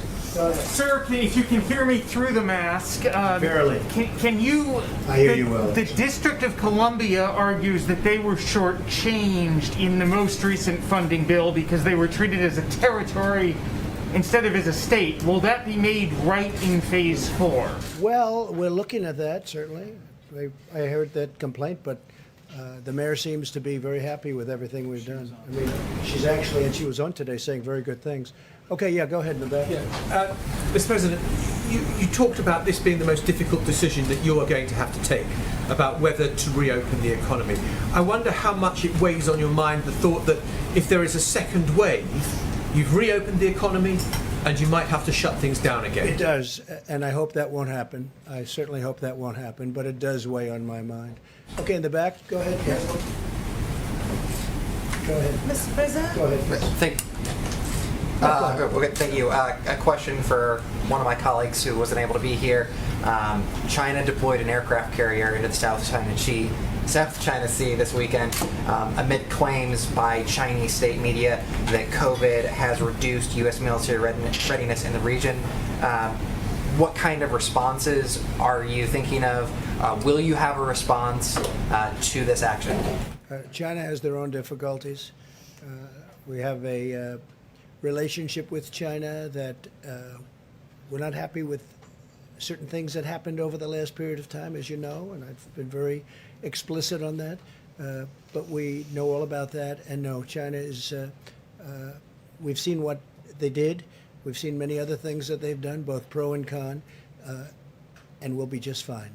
I mentioned something earlier where you said that you were putting together the economic task force and that you thought that the recommendations were happening earlier than expected. Did you mean to suggest that it could be before May 1st that you start recommending? I don't want to say that, but we're going to be putting out guidelines and recommendations fairly quickly, in a few days. You're not ruling out that it would be before I'm May not going to 1st. say, but look, certain states are doing very well. Certain big parts of the country are doing very well. They're doing really very well. And so we're going to be putting out recommendations and guidelines very soon. Steve? Would these guidelines be, would they fit each area, or would they be a uniform You're set going of to see, guidelines? I don't want to tell you now, but right now we have a very strong indication that we know pretty much, we have some good ideas. I also do want to get, I want to have, we'll have video conference or at least a conference call with a lot of very good people having to do with certain fields, whether it's energy or whether it's entertainment and restaurants, et cetera, et cetera. We have to get people back into restaurants. We have to do what we have to do, whether it's deductibility or not, we'll see, but it should be deductibility. You'll get them back so fast. I mean, they used to have deductibility. The restaurant business, it was one of the hot businesses, and then they ended it a long time ago, many years ago. But we may need that to get people back into the restaurants. Please. Yeah, Michelle Obama today got behind mail-in voting nationwide as a possible solution to what's been going on in the states. She said it shouldn't be a partisan issue. Have your advisors told you that that could save lives? Absentee ballot, are you talking about? But on a massive scale because of the coronavirus. Well, I don't know what she did. I mean, I didn't see that. When did that happen today? Yeah, today. She's that's a nonpartisan group. I wish her a lot of luck. On Abbott Labs, you said you had a long. Yes, Mr. President. There's a little bit of confusion about your phone calls yesterday with President Putin. The Kremlin is saying that you discussed current issues of ensuring strategic security. That wasn't referred to in the White House readout. Can you enlighten us? We discussed many things. We did discuss China. We discussed many different things, but it was primarily a call on the oil, as you can imagine. And they were very helpful in getting a stabilization price, a stabilization of the number of barrels. I think the number is going to be closer to 20, maybe 15, but closer to 20 than it is going to be to 10. And I think it was a very important call. I also spoke with the King of Saudi Arabia, and that was a very important call. And the bottom line is OPEC Plus. It's called OPEC Plus because there are other states, also other nations. We came to a very good agreement. Please. Go ahead. What was the part about strategic security? Was that... I would say mostly we were talking about China. We were talking about their borders. And we were talking about our borders a little bit, our borders with Mexico, because as you know, Mexico was a big part of the deal. And Mexico, really, it was very complex from the standpoint of Mexico. It was not an easy deal for Mexico and the president. We appreciated a certain amount of flexibility. But we talked about borders, we talked about China, talked about Mexico. Security sounds more like arms we did talk about the arms. Yes, we did. That was a very important part of the call, actually. Yeah, good point. Please. So on Abbott Labs, you said testing is going great. We know that these machines have been sent to some of the governors, but some of them are saying they don't have the materials to actually conduct. Well, they have to get the tests. material. You know, the governors have to get the material. Now, if they can't get it, they're going to see us. I'm talking about the local governments. I'm talking about governors have to get the material. Now, they have machines. In fact, we're going to go into. I asked Mike to go into it as soon as I leave. They have very powerful machines that they don't know they even have. I'm not talking about Abbott. I'm talking about the governors. They have machines that are used for this. You know what I'm referring to? Very big, very powerful machines where in a certain state's case, they're only using 10% of their capacity and they didn't know it. That happens to be Illinois. John, please. Real quick, these 15-minute tests that you've sent out, these new ones that you had in the Rose Garden, they say, including Governor Sununu in New Hampshire, that they don't have the cartridges to actually conduct the test. So when will they get those cartridges? What do you think the answer to that is? Rapidly increasing the numbers. Rapidly increasing the numbers. Should we look at Rapidly timeline? increases, well, pretty quickly. They can do 50,000 a day. Well, you have other machines where they can really work. And a lot of the states have the big machines that can do a lot. They didn't even know they had them. They didn't even know that they had them. And Mike is going to be talking about that. And you remember you mentioned several weeks ago that Google was putting together that website where they would handle the drive-in testing. Google and Apple. Have you given You mean up Google on and it? Apple combination? Have you moved past that? A lot of people don't like it from the standpoint of constitutional rights. I mean, a lot of people don't like it, and some people think it's great. No, they are working on that, as I understand. Testing website. Remember you said a Yeah, no, I know website that. for I know. Google, I know. and it's only operating in I think 5 counties in California right now. No, Google's looking at it, but Google is also working with Apple or looking at something. We have the greatest companies in the world looking at things that in a year from now, everything that we're looking at now is going to be obsolete. That's how good it is. We have things happening that are unbelievable. I saw a presentation today that I can't talk about yet, but it's incredible. Plus, I think they're doing, Tony, I think they're doing very well on the vaccines. They're working hard on the vaccines, and I think you'll have an answer for vaccines. I believe that there's some great things coming out with respect to that. Now, you need a testing period, but you're going to have some great things. Please. Sir, on the contact tracing that Google and Apple are doing, so different subject on the contact No, tracing. this is the Google and Apple. I don't know if it's a partnership or what, but they're working on some. Correct. So there was the one. They're working on more than one element. They're working on a couple of different things. Google and Apple. Google is also working on something, as you know, having to do with testing. I believe they're doing that in a singular fashion. So my question is not about the drive-through testing website, not that. Okay. On Google and Apple's contact tracing, that they want to, Yeah. they've got this process now where they can put, contact tracing on your phone. If you opt in, you can be alerted if you've been in contact with someone with the coronavirus. How do you feel about that? Well, it's an amazing thing, but a lot of people have some very big constitutional problems with it. You know that. It's an amazing thing. And it would be, actually, as you know, other countries are thinking about using something similar, but not as good. Other countries are thinking about something. I hear Singapore is. Now, Singapore had a little bit of a setback because they had a break, you know that, but they'll take care of it. I know the folks in Singapore, they're doing a great job, and they're going to put it back very quickly. But Singapore and other countries are looking at other things, and some countries are doing other things. Prefer that Americans use some other Well, I don't want to system? get into that because we have a whole constitutional thing. We have more of a constitutional problem than a mechanical problem. But we will be making a determination on that. That's something we're going to be discussing with a lot of people over the next 4 weeks.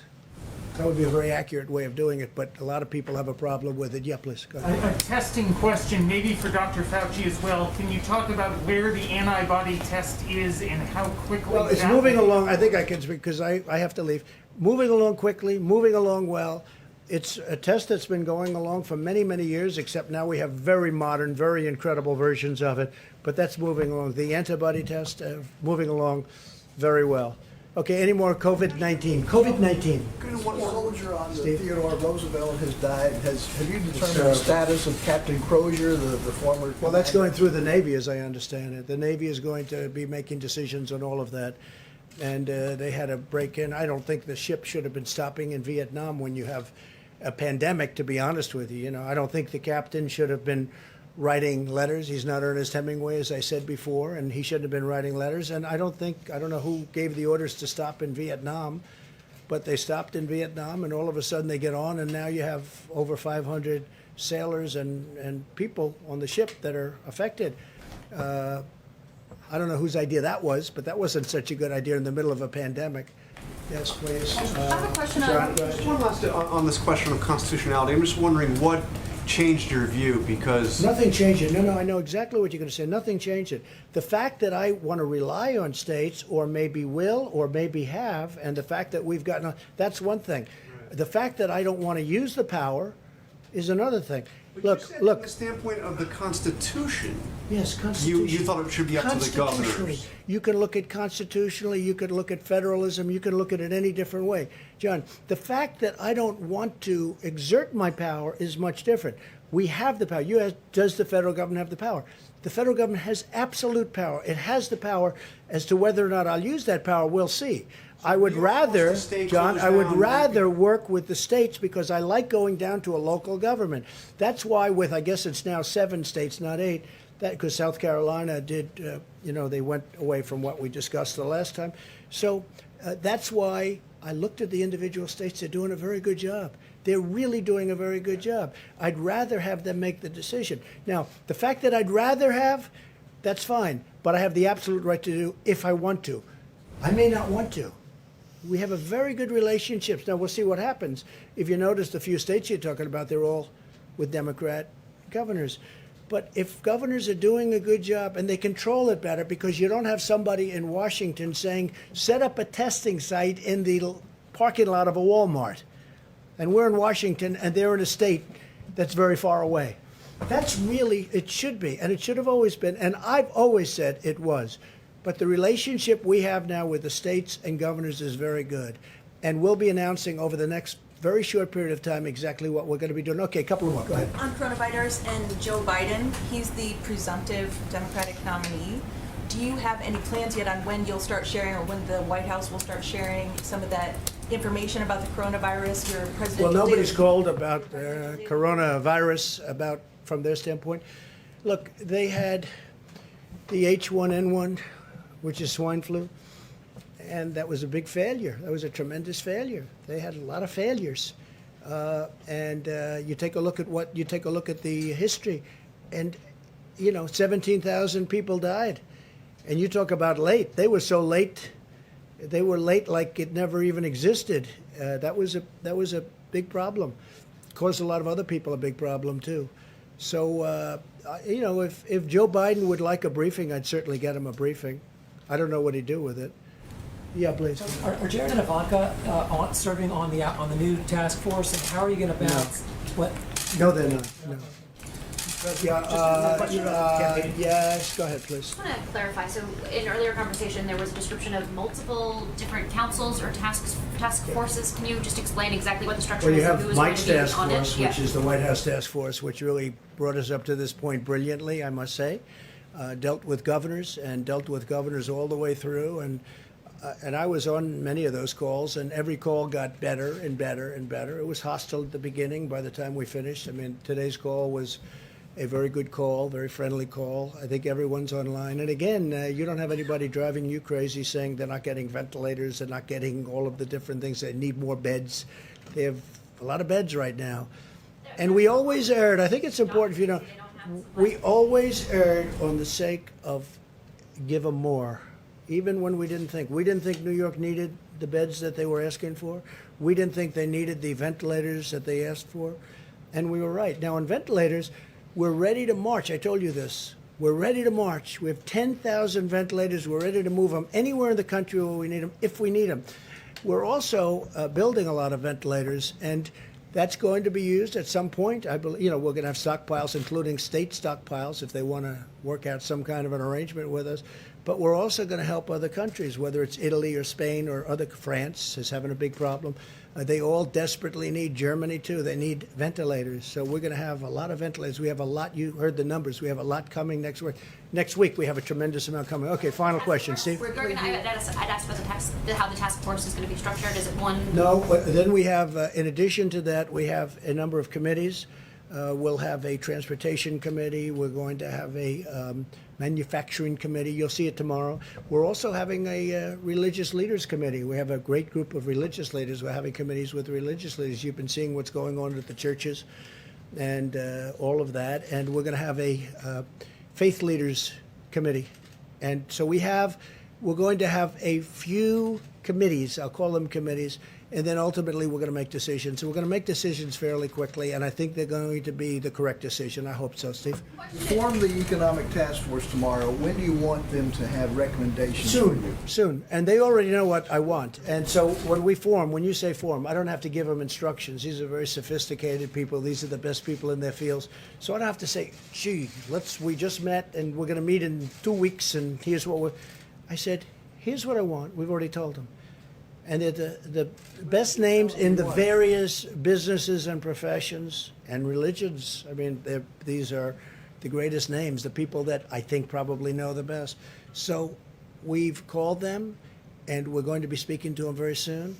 And we want them to have, if it's questions or statements, we want them to have that for us. And we will have either a response or maybe, I mean, ideally, we're going to be learning from them, and we'll be able to do that and put everything we learned from those calls into our new guidelines. So we're going to have new guidelines coming soon. I think it's going to be very good. I think it's going to be very smooth, and I hope it's going to be very safe. Thank you all very much. Thank you. Stanley Shera is a friend of mine for a long time. He's a great real estate person. Passed away, was a great real estate person. Great. Sort of a legend in New York real estate. He called me a couple of weeks ago, said he's tested positive. Stanley's in his early to mid 80s, I guess. And Stanley went to the hospital, and he never came out. He went into a coma. He was unconscious for a long period of time, and he never made it. A great man. He left very charitable, really a great philanthropist, a very, very successful person in Manhattan in the real estate business. So I got to know him a lot. He was so excited when his friend from New York became the president of the United States. He was like a young boy. And he was not a young boy, but he was like a young boy. He was so excited. He thought we'd do such a good job, and he was so happy. And he was very proud of what we've done in this administration. But he was tested positive, and unfortunately, he didn't make it. To me, it's a very sad thing. Thank you all very much. Thank you. Thanks, Doug. Thank you, Mr. President. As the President mentioned, the task force today spoke to 48 of the nation's governors. On that call, we reflected on the fact that all 50 states had emergency declarations in place, which was a first for American history. $5.2 billion have been distributed to the states under the Stafford Act, and it was a productive call and reflective of President Trump's ongoing direction for us to work closely with the states to make sure the states in the areas most impacted by the coronavirus have what they need when they need it. We spoke about the issue of testing and supplies, and I'm going to ask Dr. Deborah Birx to come forward, as well as Admiral Polovchek, to reflect on both of those topics for you. Dr. Birx has been leading an effort from the task force from early on rapidly expanding testing. It was early on that the President formed that public-private partnership with commercial labs, and as we stand here today, more than 2.5 million tests have been performed. And when we add in the estimates of labs that we have to assume with reasonable projections have not yet reported into the CDC, we think that number could be closer to 3 million tests that have been performed. As has been mentioned, the new 15-minute test, we are working closely with Abbott Laboratories that the President and our team met with today here at the White House to rapidly increase the availability of cartridges. Abbott is producing roughly 50,000 cartridges a day. FEMA acquired an initial supply of that and distributed those to the states, but we're working with the states to not only distribute what's being made, but also work with other suppliers to create additional cartridges. A point that I'll ask Dr. Birx to expand on in just a moment is the fact that beyond the new 15-minute test by Abbott Laboratories, beyond what we expect to be a new antibody test, which may well be approved by the FDA in just a matter of days, and an antibody test that would be produced at the rate of 20 million tests a month. The reality is that those commercial laboratories that the President brought in here the better part of 2 months ago and initiated that public and private partnership with have been producing hundreds of thousands of tests every single week. But as Dr. Birx and our team have apprehended, we believe at this point in time that of the Roche equipment that is out there that does the high-speed testing, and we inform governors of this today, we think that that some 20% of that capacity is not being used. And with regard to the Abbott N2000 systems, we told governors today that we think 75% of that laboratory capacity that exists in the United States today is not being utilized by our governors. So we sent a very clear message to governors today to reach out to their hospitals, reach out to their labs to identify the presence of the Roche Amplicor 500 and the Abbott N2000 to get those activated. We literally estimate that although we're doing over 110,000 tests a day in the United States, that if our governors and state labs would simply activate the machines that are already there, we could double the amount of testing in the United States literally overnight. And so I know that governors' teams watch these briefings, and we'll remind them very respectfully again to identify those labs. And we have a team that now is deploying, reaching out to labs to see if we can activate all of those labs. Secondly, on the subject of supplies, I've said it a couple of times from this podium today, but let me say it one more time. President Trump's direction to us in dealing with the states on personal protective equipment and ventilators has been to make sure the states have what they need when they need it. We recognize that while we all watch the overall curve of the coronavirus in America, understandably the national numbers, the reality is this outbreak has taken place in its own individual curves. first on the West Coast, then the New York City area, then Louisiana, Michigan, and now we continue to contend with it in Chicago and Houston and other metropolitan areas. It has given us the opportunity to ensure that personal protective equipment and ventilators are made available on a critical basis. And I have to tell you, we're incredibly proud of the effort and the partnership with states that has us standing here today, that no one who has required a ventilator has been denied a ventilator in the United States of America. At this point, we have just short of 7,000 ventilators in the strategic national stockpile, but as Admiral Polovchek will detail, we're already beginning to receive newly manufactured ventilators. We'll get another 1,000 in this week. By the middle of May, we'll literally have another 8,000 ventilators available for deployment around the country. I'm going to let him describe to you the specific detailing of those resources, but I want to share these numbers, most especially for our healthcare workers around the country in the areas most impacted by the coronavirus, so that you know the resources are surging into the hospital systems at the point of the need, and we will continue to do just that. So let me recognize Dr. Birx to reflect on the data and also on maybe some comments on testing, and then Admiral Polovchek, if you just step up and then you'll describe supplies. We'll hear from Dr. Fauci again and then take a few questions. Great. Thank you, Mr. Vice President. I don't know if we can get the first slide on cumulative cases. Yes, thank you so much. I wanted to show you a different way of looking at it today. Obviously, we look at case counts per 100,000 Americans in each of our states and metro areas. But I wanted you to see in absolute numbers how much the New York, New Jersey metro area dwarfs all other metro areas. And so you can't even see Chicago, Detroit, or Boston. All of those metro areas are under 25,000 cases. You can see that the New York, New Jersey metro area is about almost 250,000 when you bring those cases together, almost a log more.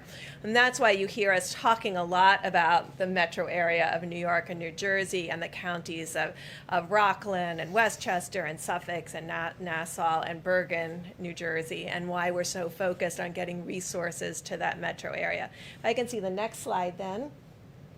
So if I take New York and New Jersey metro area out, this is the other metro areas that we have been tracking very closely.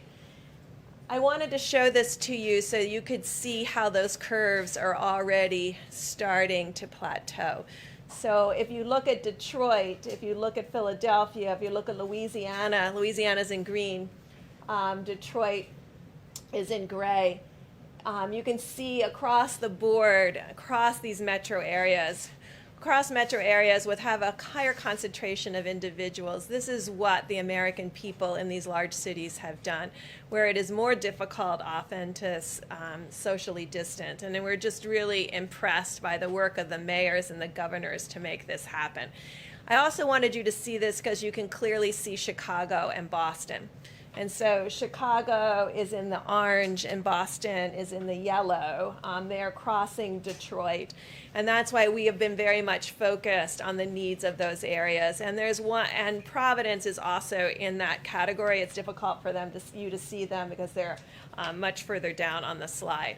But the highest, if you look at the axis on this slide, it's 25,000.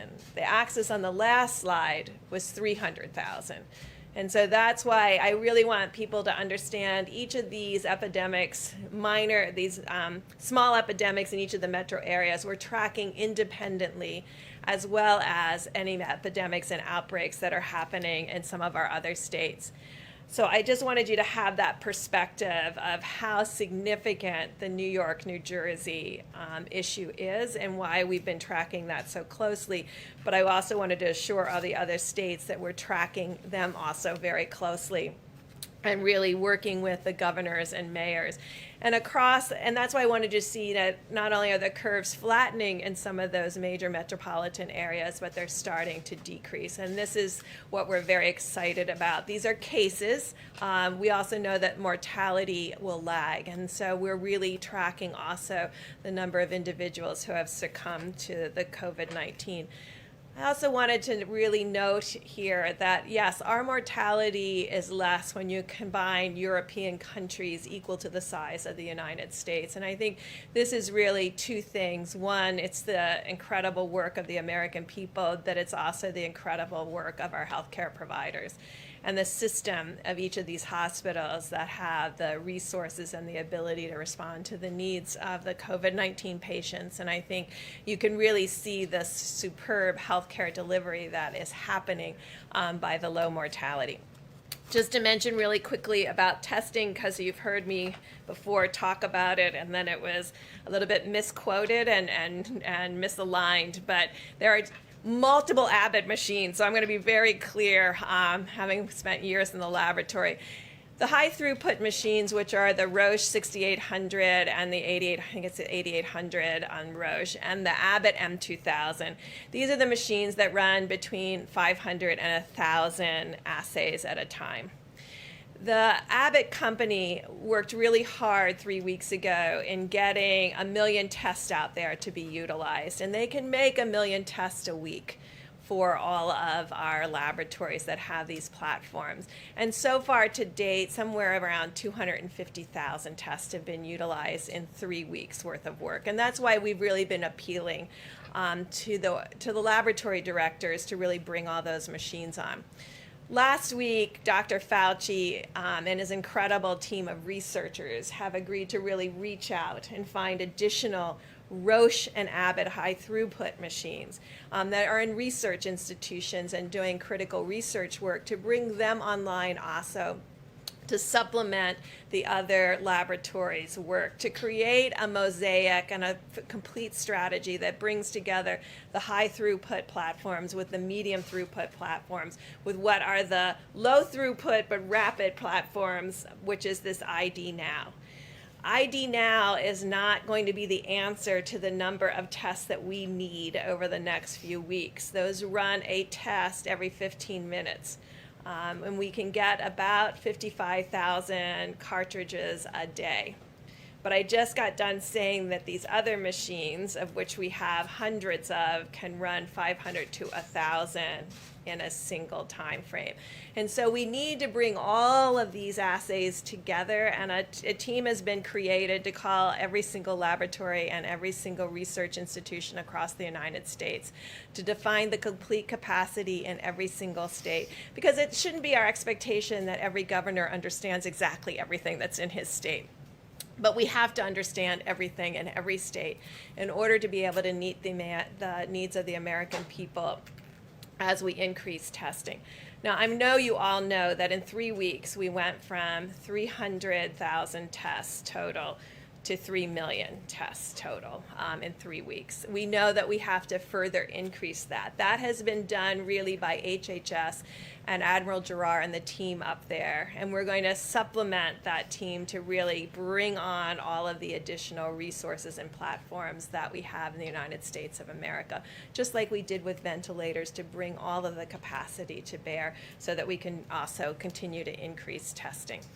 Also, of course, as these epidemics decrease, you can also be able to use more and more testing for surveillance. But I do want to call out the 19 states that aren't ever represented in these graphics, and by and large. The states have been continuing to do containment and outbreak investigation. And I've been able to talk to many of those states, and I would just remind all of us, when I talk to each one of these state health officials, where they are finding outbreaks are in nursing homes. And so we really need to continue to protect and we continue to test in nursing homes, because we know that that's a particularly vulnerable group. And it's a group where often, now that we're beginning to understand asymptomatic transmission, no one is intending to pass the virus on to others. But we know in essential workers around the United States, people are unknowingly infected and in passing the virus on. And so those are the ones that we're very interested in finding. And you might say, well, how do you find them? Because they don't have symptoms. And so this is where we really have to increase surveillance in a very deliberative and understand way. And so we're really looking what are sentinel surveillance sites. I think we can see where there's outbreaks, because once people have symptoms, you can see them. But where do you do sentinel surveillance so that you find them before they have symptoms?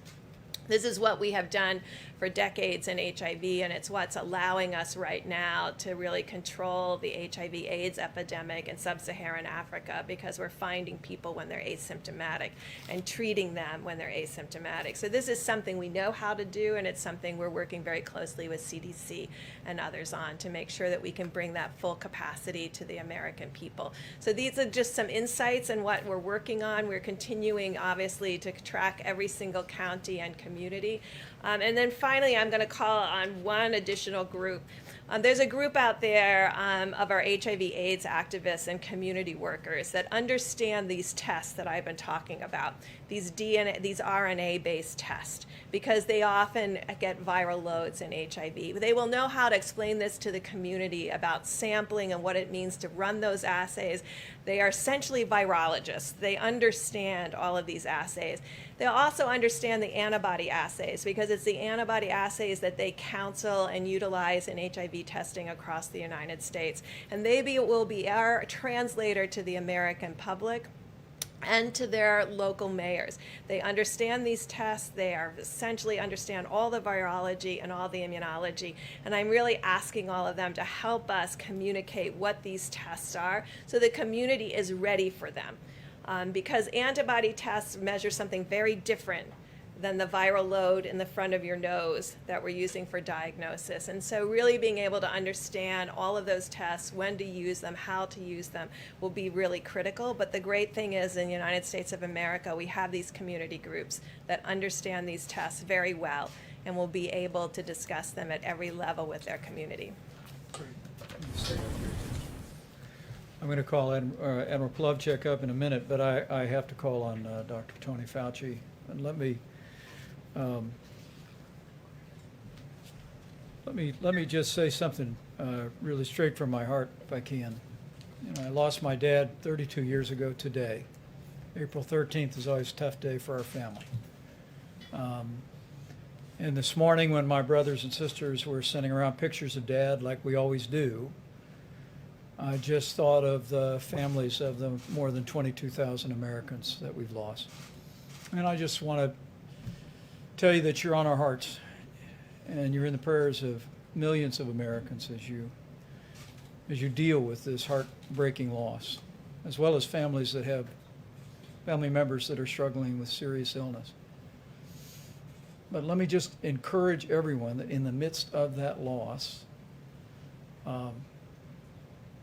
because the American people have been putting these mitigation measures into practice, there are families that are still together today. And I just want to encourage you here at roughly the halfway point of 30 days to slow the spread to take that to heart.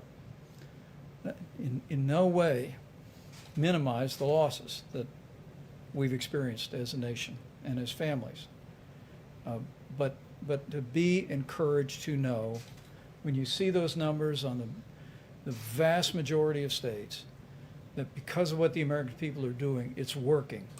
And Dr. Fauci and Dr. Birx and the entire team continually ask us to remind the American people, and we do so again today, keep doing what you're doing with the 30 days to slow the spread, and we will hasten the day that we heal our land. Dr. Fauci? I just want to make one comment that related to a question that was asked, and then we'll have questions. I don't want to take too much time. The idea about how we would evaluate from a purely public health standpoint about what I call reentry into some sort of normality. As health people, I don't know anything about, nor do I have a claim to know anything about economics. There are going to be people who know a lot more than I do who are going to give advice about all of the committees that the president was talking about. But the one thing we do know as health people, as physicians and scientists and public health people, as I mentioned, I think over the weekend on one of the shows, is that some people may think it's going to be like a light switch, on and off. You know, we're either out and we're in. It's just not going to be that way because we have a very large country, and there are different impacts. As you see, New York is very different from other parts of the country, from the Midwest, from the mountain region. California and Washington, different than New Orleans. So as we discuss and consider the public health aspects, it likely would be something that I refer to as sort of like a rolling reentry. It's not going to be one size fits all. So I don't know what it's going to be yet because we still have time to look at it. Dr. Birx, who does an amazing job with showing you the data and the charts, that's going to likely influence some of the recommendations that we will make. But I can assure you there will be recommendations that will be based purely on public health. And the president will get a lot of other input from others, but we'll give the honest public health recommendation. Thank you, Tom. Admiral Polovchuk, get an update on supplies, and then we'll take a few questions. Thank you, Mr. Vice President. Can I have the ventilator slide back up? Let me just start from there. All right, thank you. So you start with what's in the stockpile this morning, and then here's the contracts that we'll be delivering over the next few weeks. We add 8,600 ventilators to the pool we already have. That's the math that you get there. That's included the DPA action with GM, and we'll say that we've also issued what would be called rated orders with all of these vendors to allow them front of the line privileges, so to speak, within their supply chain. So we've written the contract. This is the 100,000 plus ventilators we're talking about, and to continue to work with them to ensure that the ventilators actually show up. So there's a continue to work there. And as we did that, we realized that downstream supply chains needed some additional Defense Production Act work as well. You go to the air bridge. 80 flights scheduled, 37 complete, 43 on the horizon, and you can see the numbers of material that's been brought in to supplement the volume that's needed. Now I'm going to go through a series of slides of New York first. So Dr. Birx provides me what I will call as a geographic reference to align the supply chain. So all of those cities, you'll see a little bit of theme here. I'll be talking about a lot of the cities and geographic areas.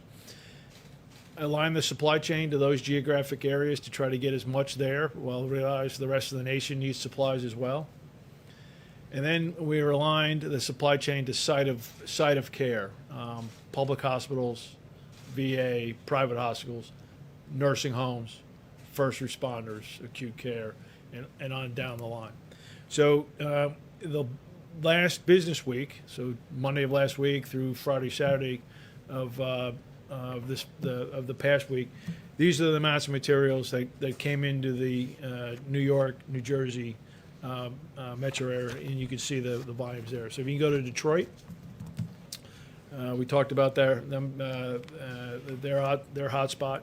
Here's the volumes of deliveries going into Detroit for that same time period. If you can go to Chicago, and I'm going to run through this kind of quick, but you can see that the geographic alignment, the places that Dr. Birx has talked about is where we're concentrating supplies. If you can go to New Orleans to give you an understanding. Washington, D.C.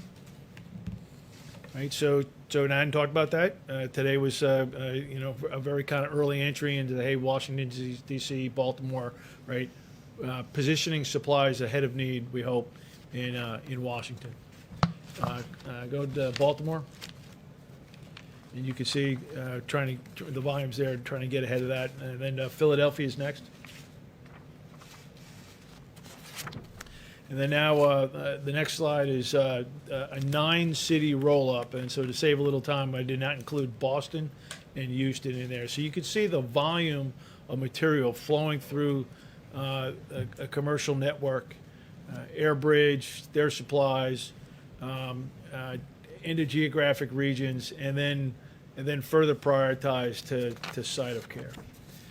Now, final topic, N95 masks. So the Department of Defense announced a DPA action this weekend. That came over from DOD on Friday into the White House, approved on Saturday, and contract awarded today, $131 million, 5 companies, 3M, Honeywell, Owens & Minor, Moldex, and Draeger. The CARES Act was signed before March was end, or towards the end there. So essentially 2 weeks from that money being put in the Title III authority for DoD. This action takes us from a baseline of what was being produced domestically of about 30 million masks, upwards to, as we go through the fall into the winter, 120 million masks domestically. So currently we're filling some of that demand from overseas sources, right? And so the additive masks here through this will ramp up, lower dependence on overseas sources, and that will essentially secure a big piece of supply chain. 5 companies, 6 cities: Smithfield, Rhode Island; Phoenix, Arizona; Del Rio, Texas; Lexington, North Carolina; Sheboygan Falls, Wisconsin; and Aberdeen, North Dakota. All either producing more fabric or increasing production facilities to have that ramp up. Thank you, Admiral. And can we put that slide? I guess it's still up. This is for just the week ending April 11th. We have distributed or directed the distribution of 5.3 million N95 masks, 5.5 million surgical masks, 110 million gloves. We share that mostly just to make sure our healthcare workers know that the resources are flowing. We're going to continue to flow them, but this is just the numbers for this week. And don't include, for instance, what the president announced. I was able to tell Governor Tom Wolf of Pennsylvania today that next week they'll be receiving 2 million N95 masks to support some of the healthcare challenges that they're facing in the broader Philadelphia area. So with that, we will be happy to take a couple of questions. Go Thank ahead. you so much. One for the Admiral and then one for Dr. Fauci, if you don't please. mind. For the Admiral, wouldn't it have been useful as you're going through, all of those supplies that are now making their way into the system? You talked about having to buy foreign products, as we're catching up and making it. Wouldn't it have been useful if it had taken until mid-March for the government to start placing bulk orders for these kinds of supplies? So I came over from the Pentagon the 20th of March, so I'll speak from the 20th of March on now. We're using the Defense Production Act. I think you'll see much more use of that as we go forward. We make. I know that I'm not equipped to talk about other than from about the 20th of March forward. I was over the Joint Staff. I wasn't involved. Okay. Ask Dr. Fauci. You said that you'd be, giving the president your recommendations, you and Dr. Birx coming up with a plan that you guys are comfortable with. Are you willing, once the president has made his decision, are you willing to come here and tell the American public what you actually had recommended to him and whether he followed through with what you recommended? I'm not really. What do you mean? So when the president stands up here, whether it's May 1st, whatever day it is, and outlines his plan, are you willing to stand up here after him and tell the American public what it was that you had recommended he do if there is a difference?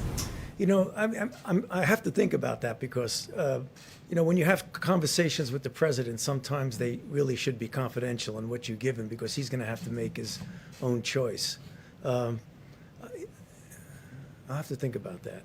So that way we would know whether he was actually listening to the health advice that he's being provided.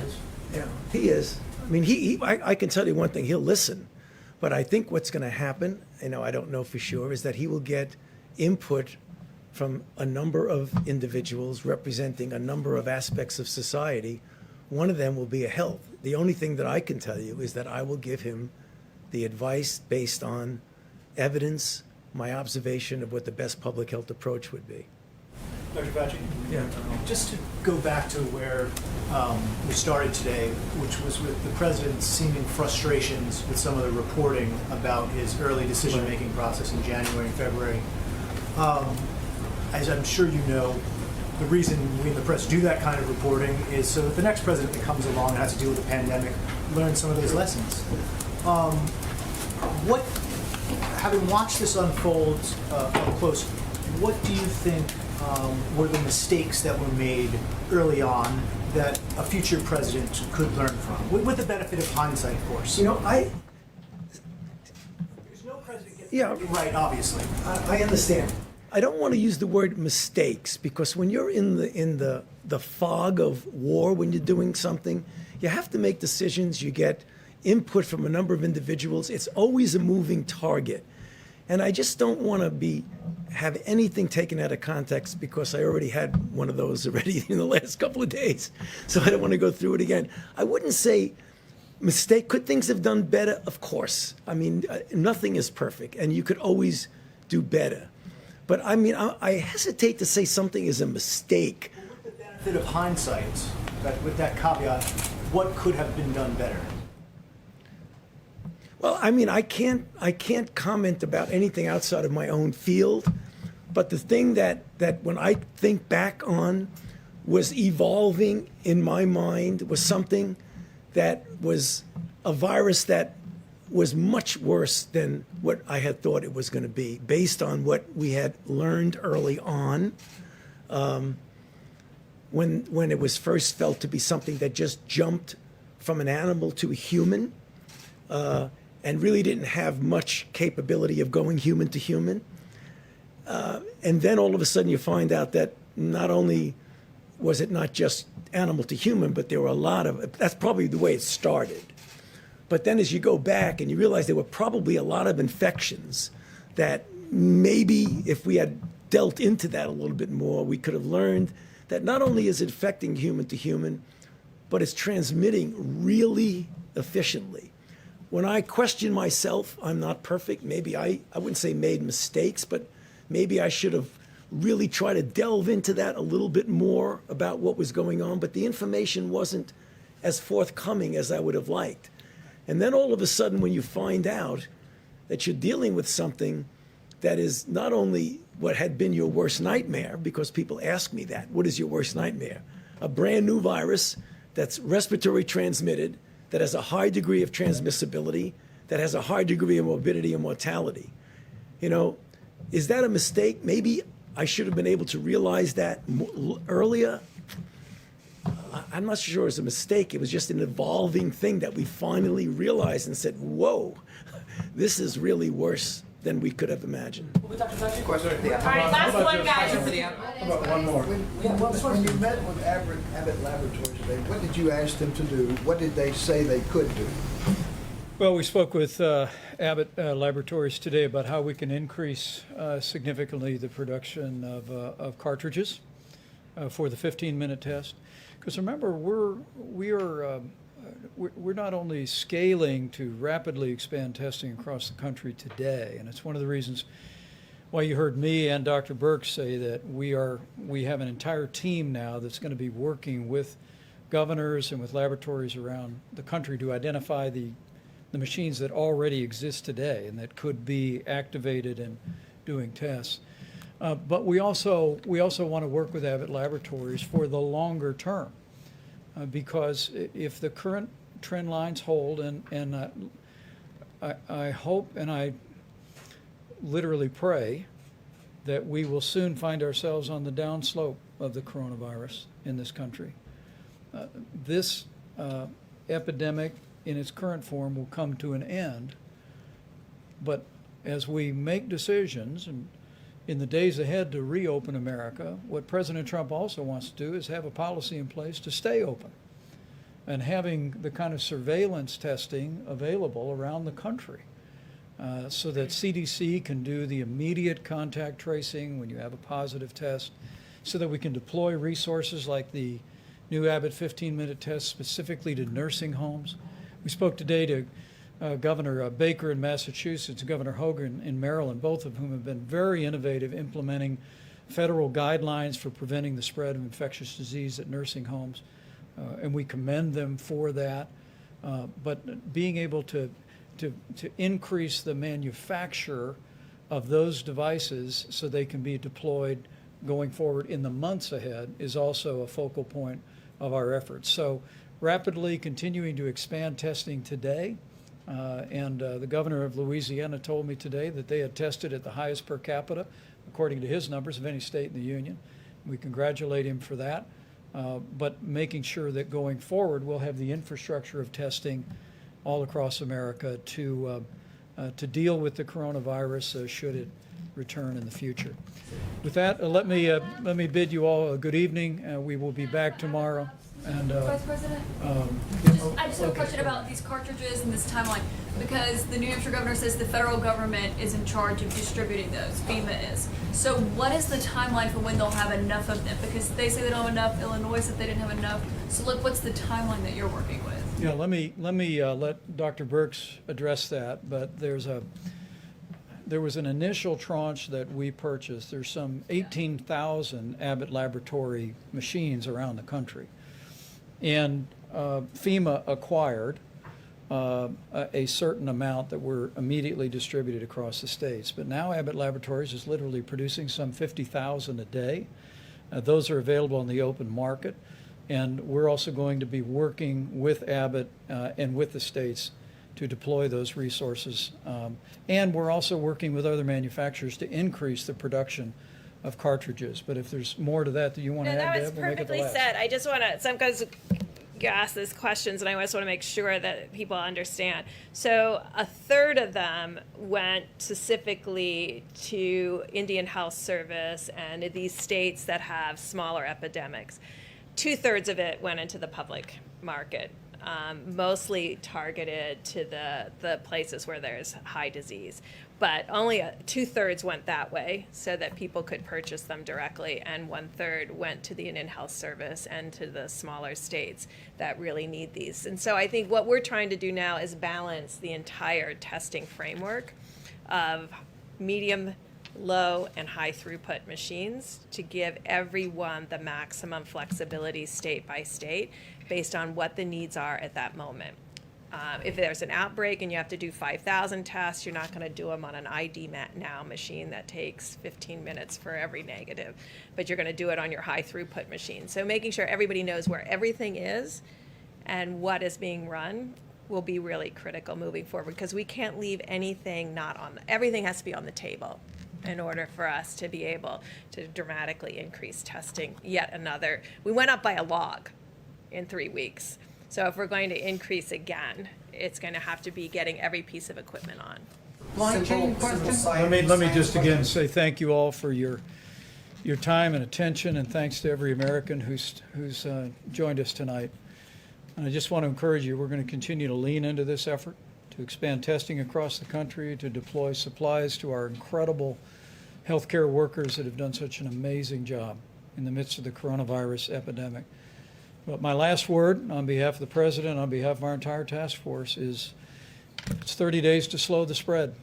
And I know we're almost at the halfway point, and I know it's been a month of these mitigation strategies, but I hope as you look on, as you see the progress that's made on the West Coast, the beginnings of real progress in the greater New York City area, Louisiana, Detroit, and elsewhere, I hope it will only steel your resolve to continue to do your part to slow the spread, because we'll get through this, but it'll take all of us to continue to do it. So thank you to the American people for all your efforts, and we'll see you tomorrow.